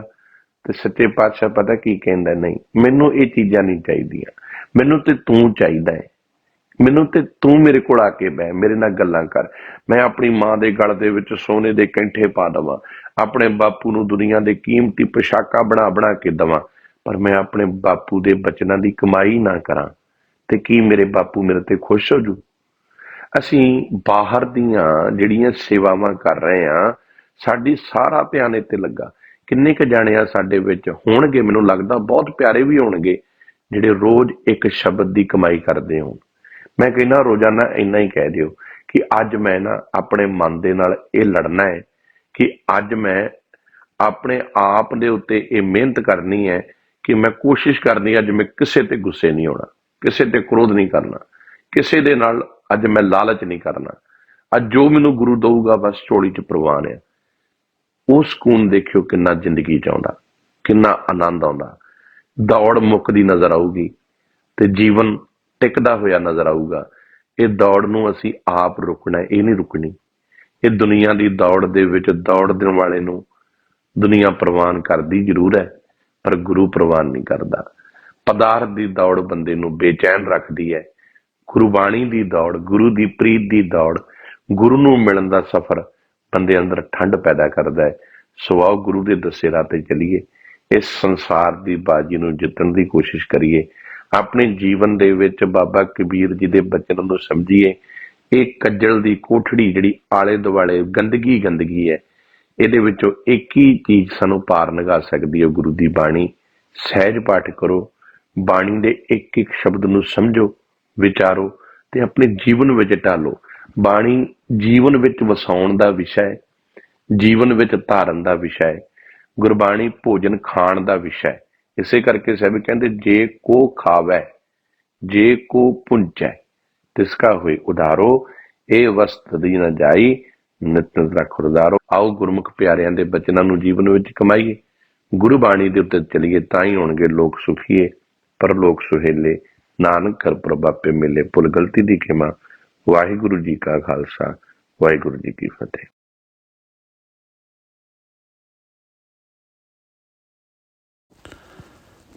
ਵਾਹਿਗੁਰੂ ਜੀ ਕਾ ਖਾਲਸਾ, ਵਾਹਿਗੁਰੂ ਜੀ ਕੀ ਫਤਿਹ। ਸਾਹਿਬ ਕਮਾਲ ਧੰਨ ਧੰਨ ਸ੍ਰੀ ਗੁਰੂ ਗ੍ਰੰਥ ਸਾਹਿਬ ਜੀ ਦੇ ਨਾਲ ਜੁੜੀਆਂ ਗੁਰੂ ਨੂੰ ਪਿਆਰ ਕਰਨ ਵਾਲੀਆਂ ਗੁਰੂ ਜੀ ਕੀਆਂ ਸੰਗਤਾਂ, ਆਪ ਸਾਰਿਆਂ ਦਾ ਮੈਂ ਬਹੁਤ ਬਹੁਤ ਰਿਣੀ ਧੰਨਵਾਦੀ ਹਾਂ ਜੋ ਬੜੇ ਪਿਆਰ ਦੇ ਨਾਲ ਗੁਰਮਤਿ ਵਿਚਾਰ ਗਰੁੱਪ ਦੇ ਵਿੱਚ ਗੁਰਬਾਣੀ ਨੂੰ ਸਰਵਣ ਕਰ ਰਹੇ ਨੇ, ਕਿਉਂਕਿ ਇਸ ਗਰੁੱਪ ਦਾ ਮਕਸਦ ਸਿਰਫ ਤੇ ਸਿਰਫ ਨਿਰੋਲ ਗੁਰੂ ਦੀ ਬਾਣੀ ਨੂੰ ਆਪ ਤੱਕ ਪਹੁੰਚਾਉਣਾ ਹੈ, ਤਾਂ ਕਿ ਅਸੀਂ ਸਤਿਗੁਰ ਦੀ ਮੱਤ ਨੂੰ ਸਮਝ ਕੇ ਆਪਣੇ ਜੀਵਨ ਨੂੰ ਚੜ੍ਹਦੀ ਕਲਾ 'ਚ ਲੈ ਕੇ ਜਾ ਸਕੀਏ। ਕਿਉਂਕਿ ਇਹ ਬਿਲਕੁਲ ਸਾਡੇ 'ਤੇ ਨਿਰਭਰ ਹੈ ਕਿ ਅਸੀਂ ਆਪਣੇ ਜੀਵਨ ਨੂੰ ਰੋਜ਼ਾਨਾ ਇੱਕ ਫੁੱਲ ਵਾਂਗੂ ਜਿਉਣਾ ਹੈ ਕਿ ਅਸੀਂ ਕੰਡਿਆਂ ਵਾਂਗੂ ਜਿਉਣਾ ਹੈ। ਕੰਡੇ ਦੀ ਉਮਰ ਬੇਸ਼ੱਕ ਲੰਬੀ ਹੁੰਦੀ ਹੈ, ਪਰ ਕੰਡਾ ਕਿਸੇ ਦੇ ਕੰਮ ਨਹੀਂ ਆਉਂਦਾ, ਉਹ ਤਾਂ ਚੁੱਭਦਾ ਹੀ ਹੈ। ਫੁੱਲ ਦੀ ਉਮਰ ਬੇਸ਼ੱਕ ਛੋਟੀ ਹੁੰਦੀ ਹੈ, ਪਰ ਜਿੰਨਾ ਖਿੜਦਾ ਹੈ ਖੁਸ਼ਬੂ ਦੇ ਕੇ ਖਿੜਦਾ ਹੈ। ਅਤੇ ਕਈ ਫੁੱਲ ਤਾਂ ਇਹੋ ਜਿਹੇ ਆ ਜਿਹੜੇ ਟੁੱਟਣ ਤੋਂ ਬਾਅਦ ਵੀ ਕੰਮ ਆਉਂਦੇ ਨੇ, ਗੁਲਕੰਦ ਬਣ ਜਾਂਦੇ ਨੇ। ਇਹ ਸਾਡੇ 'ਤੇ ਜੀਵਨ ਨਿਰਭਰ ਹੈ ਕਿ ਅਸੀਂ ਸੰਸਾਰ ਦੇ ਵਿੱਚ ਰਹਿ ਕੇ ਆਪਣੀ ਜੀਵਨ ਸ਼ੈਲੀ ਨੂੰ ਕਿਹੋ ਜਿਹਾ ਬਣਾਉਣਾ ਹੈ। ਜੇ ਮੇਰੇ ਅੰਦਰ ਆਤਮਾ ਦਾ ਸੁੱਖ ਨਹੀਂ, ਬਾਹਰ ਦੇ ਮੈਂ ਕੈਸੇ ਵੀ ਖੂਬਸੂਰਤ ਪਦਾਰਥ ਆਪਣੇ ਆਲੇ ਦੁਆਲੇ ਇਕੱਠੇ ਕੀਤੇ ਹੋਏ ਨੇ, ਉਹ ਮੈਨੂੰ ਸਕੂਨ ਨਹੀਂ ਦੇ ਸਕਦੇ ਜਦ ਤੱਕ ਮੇਰੇ ਅੰਦਰ ਆਤਮਿਕ ਸੁੱਖ ਨਹੀਂ ਮੇਰੇ ਕੋਲ। ਮਨੁੱਖ ਨੇ ਜਿਹੜੀ ਦੌੜ ਰਿਹਾ ਹੈ, ਇਹਦੇ ਵਿੱਚ ਪਦਾਰਥ ਦਾ ਸੁੱਖ ਮੰਨਣਾ ਚਾਹੁੰਦਾ ਹੈ। ਬਹੁਤ ਘੱਟ ਨੇ ਜੋ ਅੰਤਰ ਆਤਮੇ ਦਾ ਸੁੱਖ ਚਾਹੁੰਦੇ ਆ। ਮੈਂ ਇੱਕ ਬੇਨਤੀ ਕਰਾਂ, ਜਦੋਂ ਮਨੁੱਖ ਦੇ, ਇਹ ਨਹੀਂ ਕਿ ਮਨੁੱਖ ਕੋਲ ਭੁੱਖ ਨਹੀਂ, ਹਰ ਬੰਦੇ ਦੇ ਅੰਦਰ ਆਤਮਿਕ ਭੁੱਖ ਹੈ, ਪਰ ਵੱਖਰੀ ਗੱਲ ਹੈ ਕਿ ਉਸ ਭੁੱਖ ਦਾ ਭੋਜਨ ਕੀ ਸਾਨੂੰ ਪ੍ਰੋਪਰ ਮਿਲ ਰਿਹਾ ਹੈ। ਗੱਲ ਇਹ ਨਿਸ਼ਚੈ ਕਰਨ ਦੀ ਹੈ, ਕਿਉਂਕਿ ਜੇ ਅਸੀਂ ਹੋਰ ਆਲੇ ਦੁਆਲੇ ਝਾਤੀ ਮਾਰਾਂਗੇ ਨਾ, ਅਤੇ ਸਾਨੂੰ ਆਤਮਿਕ ਭੁੱਖ ਦਾ ਭੋਜਨ ਨਹੀਂ ਮਿਲ ਰਿਹਾ। ਜੇ ਐਸਾ ਭੋਜਨ ਕਿਤਿਓਂ ਮਿਲਣਾ ਹੈ ਤਾਂ ਉਹ ਕੇਵਲ ਧੰਨ ਗੁਰੂ ਗ੍ਰੰਥ ਸਾਹਿਬ ਦੇ ਵਿੱਚੋਂ ਮਿਲਣਾ ਹੈ।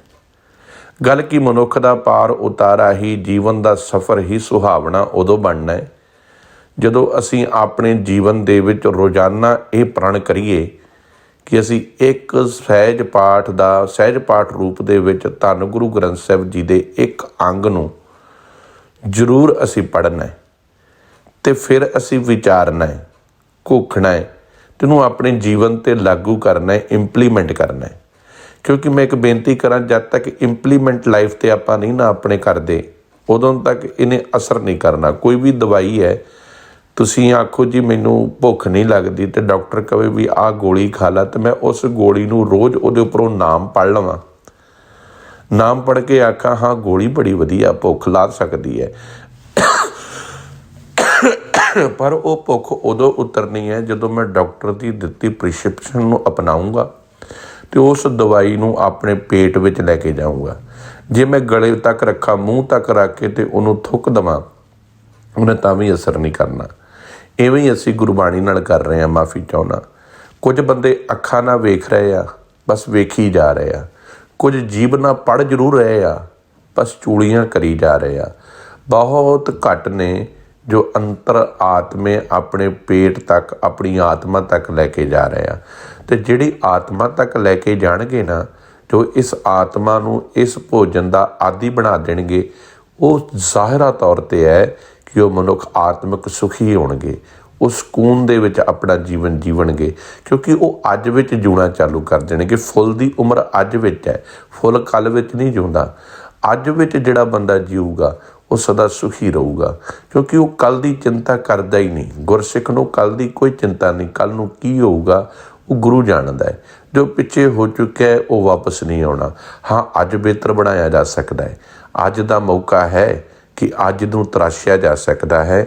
ਇਹੀ ਗੱਲ ਇਸ ਗਰੁੱਪ ਦੇ ਰਾਹੀਂ ਤੁਹਾਨੂੰ ਸਮਝਾਉਣ ਦਾ ਮਤਲਬ ਇਹੀ ਹੈ ਕਿ ਆਪਾਂ ਰਲ ਮਿਲ ਕੇ ਇੱਕ ਦੂਜੇ ਦੀ ਬਾਂਹ ਫੜੀਏ, ਅੱਜ ਨੂੰ ਸਮਝੀਏ, ਚੜ੍ਹਦੀ ਕਲਾ ਵਿੱਚ ਹੱਸ ਖੇਡ ਕੇ ਜੀਵਨ ਜੀਵੀਏ, ਇੱਕ ਦੂਸਰੇ ਦੇ ਕੰਮ ਆਈਏ। ਮੈਂ ਕਈ ਵਾਰੀ ਕਹਿੰਦਾ, ਜਿਹੜੇ ਮੈਨੂੰ ਕਹਿੰਦੇ ਆ ਨਾ ਵੀ ਅਸੀਂ ਬੜੇ ਮਿਹਨਤ ਕਰਦੇ ਹਾਂ, ਮੈਂ ਕਈ ਵਾਰੀ ਜੀਵਨ 'ਚ ਵੇਖਦਾ ਕਿ ਅਸੀਂ ਮਿਹਨਤ ਦੇ ਅਰਥ, ਇੱਕ ਬੰਦਾ ਕਹਿੰਦਾ ਜੀ ਮੈਂ 4-4 ਦਿਨ ਟਰੱਕ 'ਤੇ ਰਹਿਣਾ, ਮੈਂ ਤਾਂ ਆਉਂਦਾ ਹੀ ਨਹੀਂ, ਬਹੁਤ ਮਿਹਨਤ ਹਾਰਡਸ਼ਿਪ ਆ ਮੇਰੀ। ਮੈਂ ਇੱਕ ਬੇਨਤੀ ਕਰਦਾ, ਮਿਹਨਤ ਕਾਹਦੇ ਵਾਸਤੇ ਹੈ? ਸਿਰਫ ਪਦਾਰਥ ਵਾਸਤੇ ਕਿ ਮੇਰੇ ਕੋਲ ਇੱਕ ਘਰ ਆ ਅਤੇ ਮੈਂ ਹੁਣ ਇਹ ਤੋਂ ਵੱਡਾ ਘਰ ਬਣਾ ਲਵਾਂ ਜਾਂ ਇਸ ਘਰ ਨੂੰ ਪੇ ਆਫ ਕਰਾਂ। ਹਰ ਬੰਦਾ ਮਿਹਨਤ ਕਰ ਰਿਹਾ 'ਚ ਕੋਈ ਸ਼ੱਕ ਨਹੀਂ, ਪਰ ਅਸਲੀ ਸੁੱਚੀ ਮਿਹਨਤ ਕੀ ਹੈ? ਮਿਹਨਤ ਇਹ ਹੈ ਕਿ ਕਿਰਤ ਕਰਨੀ ਹੈ। ਮੇਰੇ ਕੋਲ 24 ਘੰਟੇ ਨੇ, 24 ਘੰਟੇ ਦੇ ਵਿੱਚੋਂ 8 ਘੰਟੇ ਮੇਰਾ ਸੌਣ ਦਾ ਟਾਈਮ ਆ, ਜੋ ਮੈਡੀਕਲ ਡਾਕਟਰ ਦੀ ਪ੍ਰਿਸਕ੍ਰਿਪਸ਼ਨ ਦੇ ਮੁਤਾਬਕ। ਚਲੋ ਕੋਈ ਬੰਦਾ ਸੌਂਦਾ ਹੈ, ਨਹੀਂ ਸੌਂਦਾ, ਉਹਦੀ ਮਰਜ਼ੀ ਹੈ।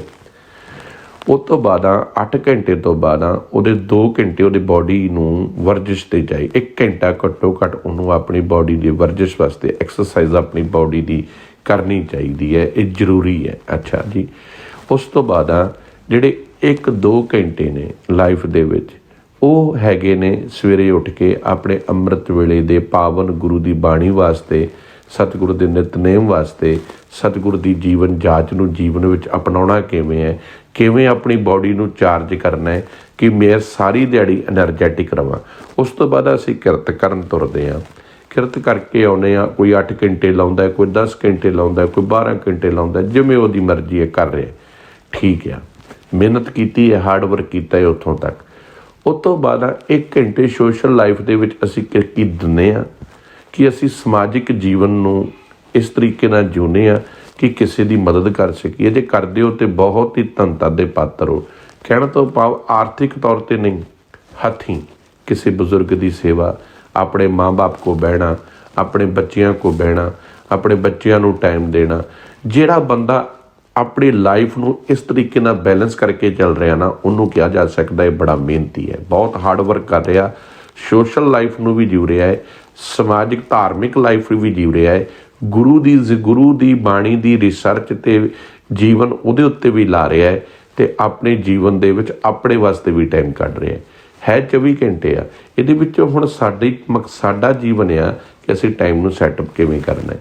ਇਸੇ ਕਰਕੇ ਜੋ ਇਸ ਜੀਵਨ ਨੂੰ ਜਿਉਂਦੇ ਨੇ, ਇਸ 24 ਘੰਟਿਆਂ ਨੂੰ ਜੋ ਸਵਰਗ ਬਣਾ ਲੈਂਦੇ ਨੇ, ਉਹ ਹੈ ਲੋਕ ਸੁਖੀ ਹੈ। ਉਹਨਾਂ ਦਾ ਲੋਕ ਸੁਖੀ ਹੈ, ਉਹਨਾਂ ਨੂੰ ਪਰਲੋਕ ਦੀ ਚਿੰਤਾ ਨਹੀਂ, ਕੱਲ੍ਹ ਨੂੰ ਕੀ ਹੋਣਾ ਉਹਨਾਂ ਨੂੰ ਪਤਾ ਹੈ। ਅੱਜ ਅਸੀਂ ਸੁਖੀ ਕਰਕੇ ਬੈਠੇ ਹਾਂ, ਕੱਲ੍ਹ ਸਾਡਾ ਸੁਹੇਲਾ ਹੈ ਹੀ, ਗਰੰਟਡ ਆ, ਕੱਲ੍ਹ ਸੁਹੇਲਾ ਹੈ ਹੀ। ਸੋ ਇਸੇ ਨੂੰ ਸਵਾਰਨ ਵਾਸਤੇ ਅਸੀਂ ਗੁਰੂ ਦੀ ਬਾਣੀ ਨਾਲ ਜੁੜਦੇ ਹਾਂ। ਬਾਬਾ ਕਬੀਰ ਜੀ ਦਾ ਜਿਹੜਾ ਅੱਜ ਦਾ ਸ਼ਲੋਕ ਹੈ, ਇਹਦੇ ਆਲੇ ਦੁਆਲੇ ਘੁੰਮ ਰਿਹਾ ਹੈ, ਬਸ ਇਹਦੇ ਆਲੇ ਦੁਆਲੇ। ਇਸੇ ਕਰਕੇ ਮੈਂ ਇਹ ਭੂਮਿਕਾ 'ਚ ਬਚਨ ਕਹੇ ਨੇ ਕਿ ਸੰਖੇਪ ਦੇ ਵਿੱਚ ਗੱਲ ਸਮਝ ਆ ਜਾਵੇ ਅਤੇ ਛੇਤੀ ਆ ਜਾਵੇ। ਬਾਬਾ ਕਬੀਰ ਜੀ ਕਹਿੰਦੇ, ਕਬੀਰ ਇਹ ਤਨ ਜਾਏਗਾ, ਸਕਹੋਂ ਤਾਂ ਲਿਹੋ ਬਹੌਰ। ਜਾਏਗਾ ਦਾ ਮਤਲਬ ਨਾਸ ਹੋ ਜਾਊਗਾ, ਤਨ ਦਾ ਮਤਲਬ ਇਸ ਸਰੀਰ, ਇਹ ਬੋਡੀ। ਬਾਬਾ ਕਬੀਰ ਜੀ ਕਹਿੰਦੇ ਜਿੱਥੇ ਮਰਜ਼ੀ ਦੌੜ ਲਾ, ਜੋ ਮਰਜ਼ੀ ਕਰ ਲਾ, ਆਹ ਜਿਹੜੀ ਬੋਡੀ ਆ ਨਾ, ਇੱਕ ਦਿਨ ਇਹਨੇ ਨਾਸ਼ ਹੋ ਜਾਣਾ ਹੈ, ਇਹਨੇ ਮਿਟ ਜਾਣਾ ਹੈ। ਕਿਉਂਕਿ ਇਹ ਸਰੀਰ ਇੱਕ ਤਰੀਕੇ ਦੀ ਤੈਨੂੰ ਸਾਧਨ ਮਿਲਿਆ ਹੈ ਇਸ ਆਤਮਾ ਦਾ ਨਿਰੰਕਾਰ ਵਿੱਚ ਅਭੇਦ ਹੋਣ ਵਾਸਤੇ। ਹੁਣ ਤੂੰ ਇਸ ਬੋਡੀ ਨੂੰ ਜਿੰਨਾ ਮਰਜ਼ੀ ਇਹ ਸੋਚੀ ਜਾ ਕਿ ਮੈਂ ਕਰਨਾ, ਇਹ ਲੰਬੀ ਉਮਰ ਜਾਊਗੀ, ਨਹੀਂ। ਜਿਹੜੀਆਂ ਲੰਬੀਆਂ ਉਮਰਾਂ ਮੰਗਣ ਵਾਲੇ ਲੋਕ ਸੁਖੀ ਨਹੀਂ ਰਹਿੰਦੇ। ਲੋਕ ਉਹ ਸੁਖੀ ਰਹਿੰਦੇ ਆ ਜੋ ਇਹ ਕਹਿੰਦੇ ਆ, ਵਾਹਿਗੁਰੂ ਜਿੰਨੇ ਵੀ ਸਵਾਸ ਦਈ ਤੇਰੀ ਯਾਦ ਵਿੱਚ ਹੋਣ, ਭਲੇ ਵਿੱਚ ਹੋਣ। ਅਸੀਂ ਹਰ ਸਵਾਸ ਮਨੁੱਖਤਾ ਦੇ ਭਲੇ ਵਾਸਤੇ ਲਾ ਦਈਏ। ਉਹ ਮਨੁੱਖ ਬੇਸ਼ੱਕ ਥੋੜ੍ਹੀ ਜ਼ਿੰਦਗੀ ਜੀਣਗੇ, ਪਰ ਐਸੀ ਜ਼ਿੰਦਗੀ ਜੀਣਗੇ ਸਾਰੀ ਜ਼ਿੰਦਗੀ ਉਹਨਾਂ ਨੂੰ ਲੋਕੀ ਯਾਦ ਕਰਨਗੇ। ਆਇਨਸਟਾਈਨ ਤੋਂ ਲੈ ਕੇ ਜਿੰਨੇ ਚੋਟੀ ਦੇ ਇਤਿਹਾਸਕਾਰ, ਸੂਰਮੇ ਬਹਾਦਰ ਯੋਧੇ, ਜਿਨ੍ਹਾਂ ਨੇ ਮਨੁੱਖਤਾ ਦੇ ਵਾਸਤੇ, ਧਰਮ ਦੇ ਵਾਸਤੇ, ਇਨਸਾਨੀਅਤ ਵਾਸਤੇ ਆਪਣੇ ਆਪ ਨੂੰ ਵਾਰਿਆ, ਅੱਜ ਵੀ ਉਹਨਾਂ ਦੇ ਨਾਂ ਦੇ ਮੇਲੇ ਲੱਗਦੇ ਆ। ਅਤੇ ਜਿਨ੍ਹਾਂ ਨੇ ਉਸ ਇਨਸਾਨੀਅਤ, ਉਸ ਮਨੁੱਖਤਾ ਦੇ ਕਰਮ ਦੇ ਵਿੱਚ ਰੁਕਾਵਟਾਂ ਪਾਈਆਂ, ਲੋਕੀ ਅੱਜ ਵੀ ਉਹਨਾਂ ਨੂੰ ਲਾਹਨਤਾਂ ਪਾਉਂਦੇ ਆ। ਦੋਵੇਂ ਜੀਵਨ ਧਰਤੀ ਦੇ ਉੱਪਰ ਜੀਵੇ ਜਾ ਰਹੇ ਆ। ਸਤਿਗੁਰੂ ਗੁਰਦੇਵ ਜੀ ਮਹਾਰਾਜ ਕਹਿੰਦੇ ਨੇ, ਬਾਬਾ ਕਬੀਰ ਜੀ ਕਹਿੰਦੇ ਨੇ, ਇਹ ਤਨ ਮਿੱਟੀ ਹੋਣਾ ਹੈ, ਇਹ ਲਿਖ ਕੇ ਲੈ ਲਾ, ਇਹ ਮਿੱਟੀ ਹੋਣਾ ਹੈ। ਇਹ ਕੋਈ ਦੁਨੀਆ ਦੀ ਤਾਕਤ ਨਹੀਂ ਜੋ ਇਸ ਤਨ ਨੂੰ ਬਚਾ ਸਕੇ।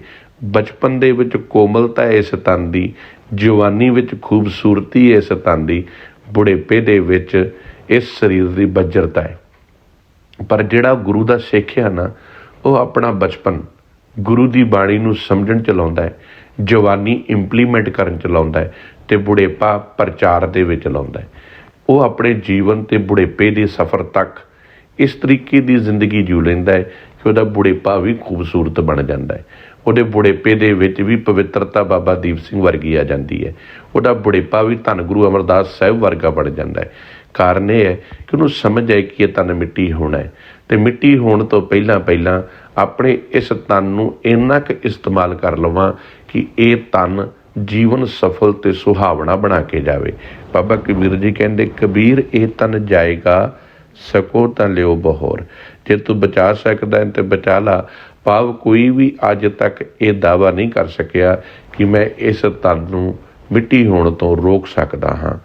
ਨਾਂਗੇ ਪਾਵੋਂ ਤੇ ਗਏ ਜਿਨ ਕੇ ਲਾਖ ਕਰੋੜ। ਬੜੀ ਗੱਲ ਕਮਾਲ ਦੀ ਹੈ।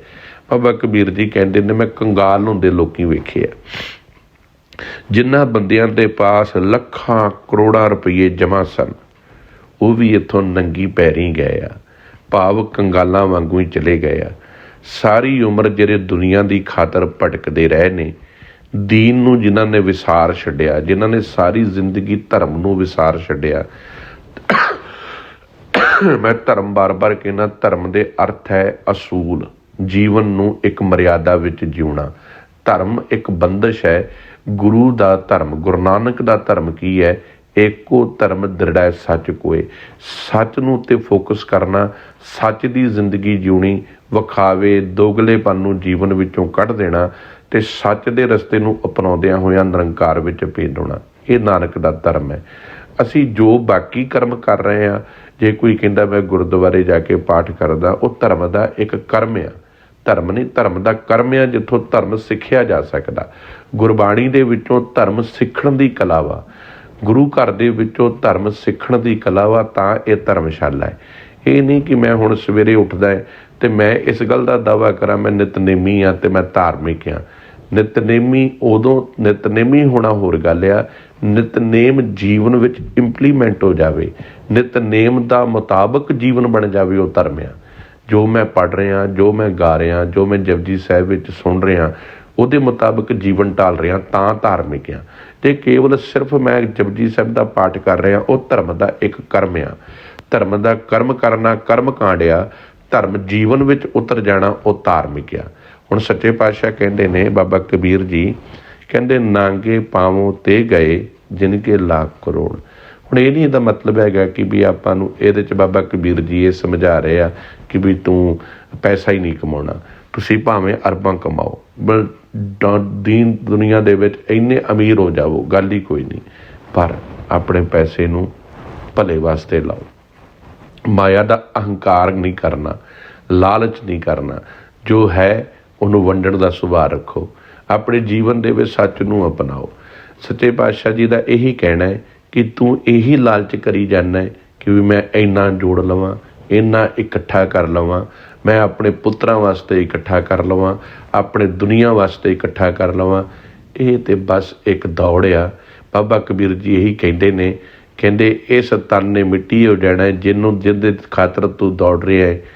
ਇਹ ਚੇਤਾ ਰੱਖੀ, ਵੱਡੇ ਵੱਡੇ ਲੱਖਾਂਪਤੀ ਕਰੋੜਾਂਪਤੀ ਵੀ ਨਾਂਗੇ ਪਾਵੋਂ ਤੇ ਗਏ ਜਿਨ ਕੇ ਲਾਖ ਕਰੋੜ, ਜਿਨ੍ਹਾਂ ਦੇ ਲੱਖਾਂ ਕਰੋੜਾਂ ਸਨ। ਤੁਸੀਂ ਕਦੇ ਖਿਆਲ ਕਰਨਾ, ਬਚਪਨ ਮਨੁੱਖ ਦਾ ਪੈਸੇ ਦੀ ਤਲਾਸ਼ ਦੇ ਵਿੱਚ ਨਿਕਲਦਾ ਹੈ।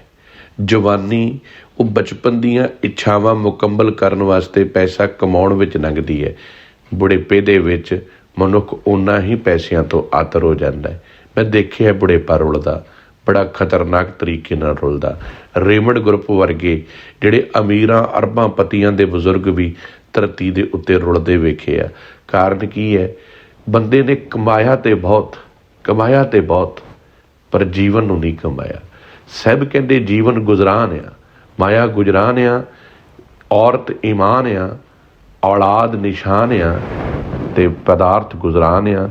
ਇਹਨੂੰ ਸਭ ਨੂੰ ਜੀਉ ਕੇ ਅਕਾਲ ਪੁਰਖ ਨਾਲ ਅਭੇਦ ਹੋਣਾ। ਇਹੀ ਜੀਵਨ ਦਾ ਪ੍ਰਵਾਨ ਆ, ਇਹੀ ਜੀਵਨ ਦਾ ਮਕਸਦ ਹੈ। ਆਪਣੇ ਅੰਦਰ ਦੀ ਸ਼ਾਂਤੀ ਲੱਭੋ ਭਰਾਵੋ ਭੈਣੋ, ਅੰਦਰ ਆਪਣੇ ਤਲਾਸ਼ ਕਰੋ, ਕਿਉਂਕਿ ਇਹੀ ਗੱਲ ਸੱਚੇ ਪਾਤਸ਼ਾਹ ਜੀ ਕਹਿੰਦੇ, ਬੰਦੇ ਖੋਜ ਦਿਲ ਹਰ ਰੋਜ਼, ਨਾ ਫਿਰ ਪਰੇਸ਼ਾਨੀ ਮਾਹੇ, ਇਹ ਜੋ ਦੁਨੀਆ ਸ਼ਹਿਰ ਮੇਲਾ ਦਸਤਗੀਰੀ ਨਾ ਹੈ। ਕਹਿੰਦੇ ਇਹ ਜਿਹੜੀ ਦੁਨੀਆ ਵਾ ਨਾ, ਇਹ ਸ਼ਹਿਰ ਇੱਕ ਮੇਲਾ ਹੈ। ਇਸ ਮੇਲੇ ਵਿੱਚ ਆਏ ਆ, ਮੇਲਾ ਵੇਖੋ, ਬਸ ਮੇਲਾ ਵੇਖੋ, ਇਸ ਮੇਲੇ ਦਾ ਅੰਗ ਨਾ ਬਣੋ। ਜਿਹੜੇ ਸਿਆਣੇ ਹੁੰਦੇ ਆ ਨਾ, ਉਹ ਇਸ ਤਮਾਸ਼ੇ ਨੂੰ ਵੇਖਦੇ ਆ, ਉਹ ਤਮਾਸ਼ਾ ਆਪ ਨਹੀਂ ਬਣਦੇ। ਆਪਾਂ ਕਹਿੰਦੇ ਤੂੰ ਮੇਰਾ ਕੀ ਤਮਾਸ਼ਾ ਬਣਾਤਾ, ਤਮਾਸ਼ਾ ਨਹੀਂ ਬਣਨਾ। ਤਮਾਸ਼ਾ ਵੇਖ ਕੇ ਸੱਚ ਦੇ ਰਾਹ 'ਤੇ ਚੱਲਦੇ ਆ, ਜੀਵਨ ਸੁਰਖਰੂ ਕਰਕੇ। ਪਦਾਰਥ ਜੀਵਨ ਜਿਉਣਾ ਵੀ ਹੈ, ਪਰਮਾਤਮਾ ਦੇ ਨਾਲ ਵੀ ਜਿਉਣਾ ਹੈ। ਇਹ ਜੀਵਨ ਜਿਉਂਦਿਆਂ ਮਰਨ ਤੋਂ ਪਹਿਲਾਂ ਆਪਣੀ ਯਾਤਰਾ ਐਸੀ ਸਫਲ ਕਰ ਲਓ ਕਿ ਆਪ ਵੇਟ ਕਰੋ। ਜਿਵੇਂ ਬੱਸ ਦੀ ਵੇਟ ਕਰੀਦੀ ਹੈ ਨਾ, ਆਪਾਂ ਏਅਰਪੋਰਟ 'ਤੇ ਜਾਂਦੇ ਹਾਂ, 3-3 ਘੰਟੇ ਪਹਿਲਾਂ ਆਪਣਾ ਸਮਾਨ ਚੈੱਕ ਇਨ ਕਰਾ ਕੇ ਵੇਟ ਕਰ ਰਹੇ ਹੁੰਦੇ ਹਾਂ ਕਿ ਜਹਾਜ਼ ਆਉਣ ਵਾਲਾ ਹੈ, ਹੁਣ ਮੈਂ ਜਾਊਂਗਾ ਆਪਣੇ ਮਕਸਦ, ਆਪਣੇ ਸਫ਼ਰ 'ਤੇ। ਇਵੇਂ ਹੀ ਹੈ, ਬੰਦਾ ਨਹੀਂ ਮਰਦਾ, ਬਾਡੀ ਮਿਟਦੀ ਹੈ, ਆਤਮਾ ਨਵੇਂ ਸਫ਼ਰ 'ਤੇ ਤੁਰ ਪੈਂਦੀ ਹੈ। ਕਿਉਂਕਿ ਜਦੋਂ ਆਤਮਾ ਨੂੰ ਨਵੀਂ ਜਰਨੀ ਮਿਲ ਜਾਂਦੀ ਹੈ, ਪਰਮਾਤਮਾ ਉੱਧਰ ਨੂੰ ਇਸ ਆਤਮਾ ਨੂੰ ਤੋਰ ਦਿੰਦਾ ਹੈ। ਆਓ ਗੁਰੂ ਦੀ ਬਾਣੀ ਨਾਲ ਜੁੜੀਏ, ਜੀਵਨ ਨੂੰ ਸਫਲ ਬਣਾਉਣ ਵਾਲੇ ਰਸਤੇ 'ਤੇ ਤੁਰੀਏ, ਸੱਚ ਹੱਕ 'ਤੇ ਜੀਵਨ ਜੀਵੀਏ, ਇਮਾਨਦਾਰੀ ਨਾਲ ਆਪਣੇ ਅੰਦਰ ਦੀ ਖੋਜ ਕਰੀਏ, ਆਪਣੇ ਅੰਦਰ ਦੀ ਤਲਾਸ਼ ਕਰੀਏ, ਆਪਣੇ ਆਪ ਨੂੰ ਅੰਦਰੋਂ ਧੋਈਏ। 12 ਮਾਹਾਂ ਦਾ ਅੱਜ ਦਾ ਜਿਹੜਾ ਮਾਘ ਦਾ ਉਪਦੇਸ਼ ਕੀ ਹੈ? ਮਾਘ ਮੱਜਨ ਸੰਗ ਸਾਧੂਆਂ ਧੂੜੀ ਕਰ ਇਸ਼ਨਾਨ। ਮਾਘ ਦੇ ਮਹੀਨੇ ਦੇ ਵਿੱਚ ਸਾਹਿਬ ਕਹਿੰਦੇ ਪਤਾ ਕੀ ਮਕਸਦ? ਲੋਕੀ ਤੀਰਥਾਂ 'ਤੇ ਜਾ ਕੇ ਨਹਾਉਂਦੇ ਸਨ। ਸਾਹਿਬ ਕਹਿੰਦੇ ਆਪਣੇ ਮਨ ਨੂੰ ਮਾਂਜ, ਆਪਣੇ ਅੰਦਰ ਨੂੰ ਧੋ। ਤੂੰ ਸਾਧੂਆਂ ਦੀ ਧੂੜ ਦਾ ਮਤਲਬ ਇਹ ਹੈ ਕਿ ਗੁਰੂ ਦੇ ਪਿਆਰੇ, ਜਿਨ੍ਹਾਂ ਨੇ ਬਾਬਾ ਫਰੀਦ ਜੀ, ਬਾਬਾ ਕਬੀਰ ਜੀ ਵਰਗੇ ਭਗਤ, ਜਿਨ੍ਹਾਂ ਨੇ ਸੱਚ ਦੇ ਰਾਹ 'ਤੇ ਤੁਰੇ, ਉਹਨਾਂ ਦੇ ਗਿਆਨ ਨੂੰ ਆਪਣੇ ਮੱਥੇ 'ਤੇ ਲਾ, ਉਹਦੇ ਵਿੱਚ ਇਸ਼ਨਾਨ ਕਰ, ਤਾਂ ਕਿ ਜੀਵਨ ਨਿਰਮਲ ਅਤੇ ਸੁਹਾਵਣਾ ਹੋ ਜਾਵੇ। ਫਿਰ ਬਣਨਗੇ ਜਿਨੀ ਨਾਮ 'ਤੇ ਆਇਆ, ਗਏ ਮੁਸ਼ੱਕਤ ਕਾਲ, ਨਾਨਕ ਤੇ ਮੁਖ ਉਜਲੇ, ਕੀਤੀ ਛੁੱਟੀ ਨਾਲ। ਵਾਹਿਗੁਰੂ ਜੀ ਕਾ ਖਾਲਸਾ, ਵਾਹਿਗੁਰੂ ਜੀ ਕੀ ਫਤਿਹ। ਸਾਰਿਆਂ ਦਾ ਬਹੁਤ ਬਹੁਤ ਧੰਨਵਾਦ ਜੀ, ਬਹੁਤ ਬਹੁਤ ਧੰਨਵਾਦ। ਬੜੇ ਪਿਆਰ ਨਾਲ ਤੁਸੀਂ ਸੁਣਦੇ ਹੋ। ਮੈਂ ਇੱਕ ਹੀ ਬੇਨਤੀ ਕਰਦਾ, ਜਿੰਨੇ ਵੀ ਗਰੁੱਪ ਦੇ ਵਿੱਚੋਂ ਐਗਜ਼ਿਟ ਹੋਣਾ ਹੈ, ਉਹ ਕਾਰਨ ਜ਼ਰੂਰ ਦੱਸ ਕੇ ਜਾਵੇ, ਕਿਹੜੀ ਗੱਲੋਂ ਤੁਸੀਂ ਗਰੁੱਪ 'ਚੋਂ ਐਗਜ਼ਿਟ ਹੋਣਾ ਚਾਹੁੰਦੇ ਹੋ। ਅਸੀਂ ਆਪਣੀਆਂ ਹੋਰ ਵਧੀਆ ਤਰੀਕੇ ਨਾਲ ਉਹਨਾਂ ਨੂੰ ਆਪ ਦੇ ਸਾਰੀਆਂ ਮੁਸ਼ਕਿਲਾਂ ਦਾ ਹੱਲ ਕਰ ਸਕੀਏ। ਅੱਗੇ ਤੋਂ ਅੱਗੇ ਸ਼ੇਅਰ ਜ਼ਰੂਰ ਕਰੋ ਆਪਣੇ ਮਿੱਤਰਾਂ, ਦੋਸਤਾਂ, ਭੈਣਾਂ, ਭਰਾਵਾਂ ਦੇ ਵਿੱਚ। ਵਾਹਿਗੁਰੂ ਜੀ ਕਾ ਖਾਲਸਾ, ਵਾਹਿਗੁਰੂ ਜੀ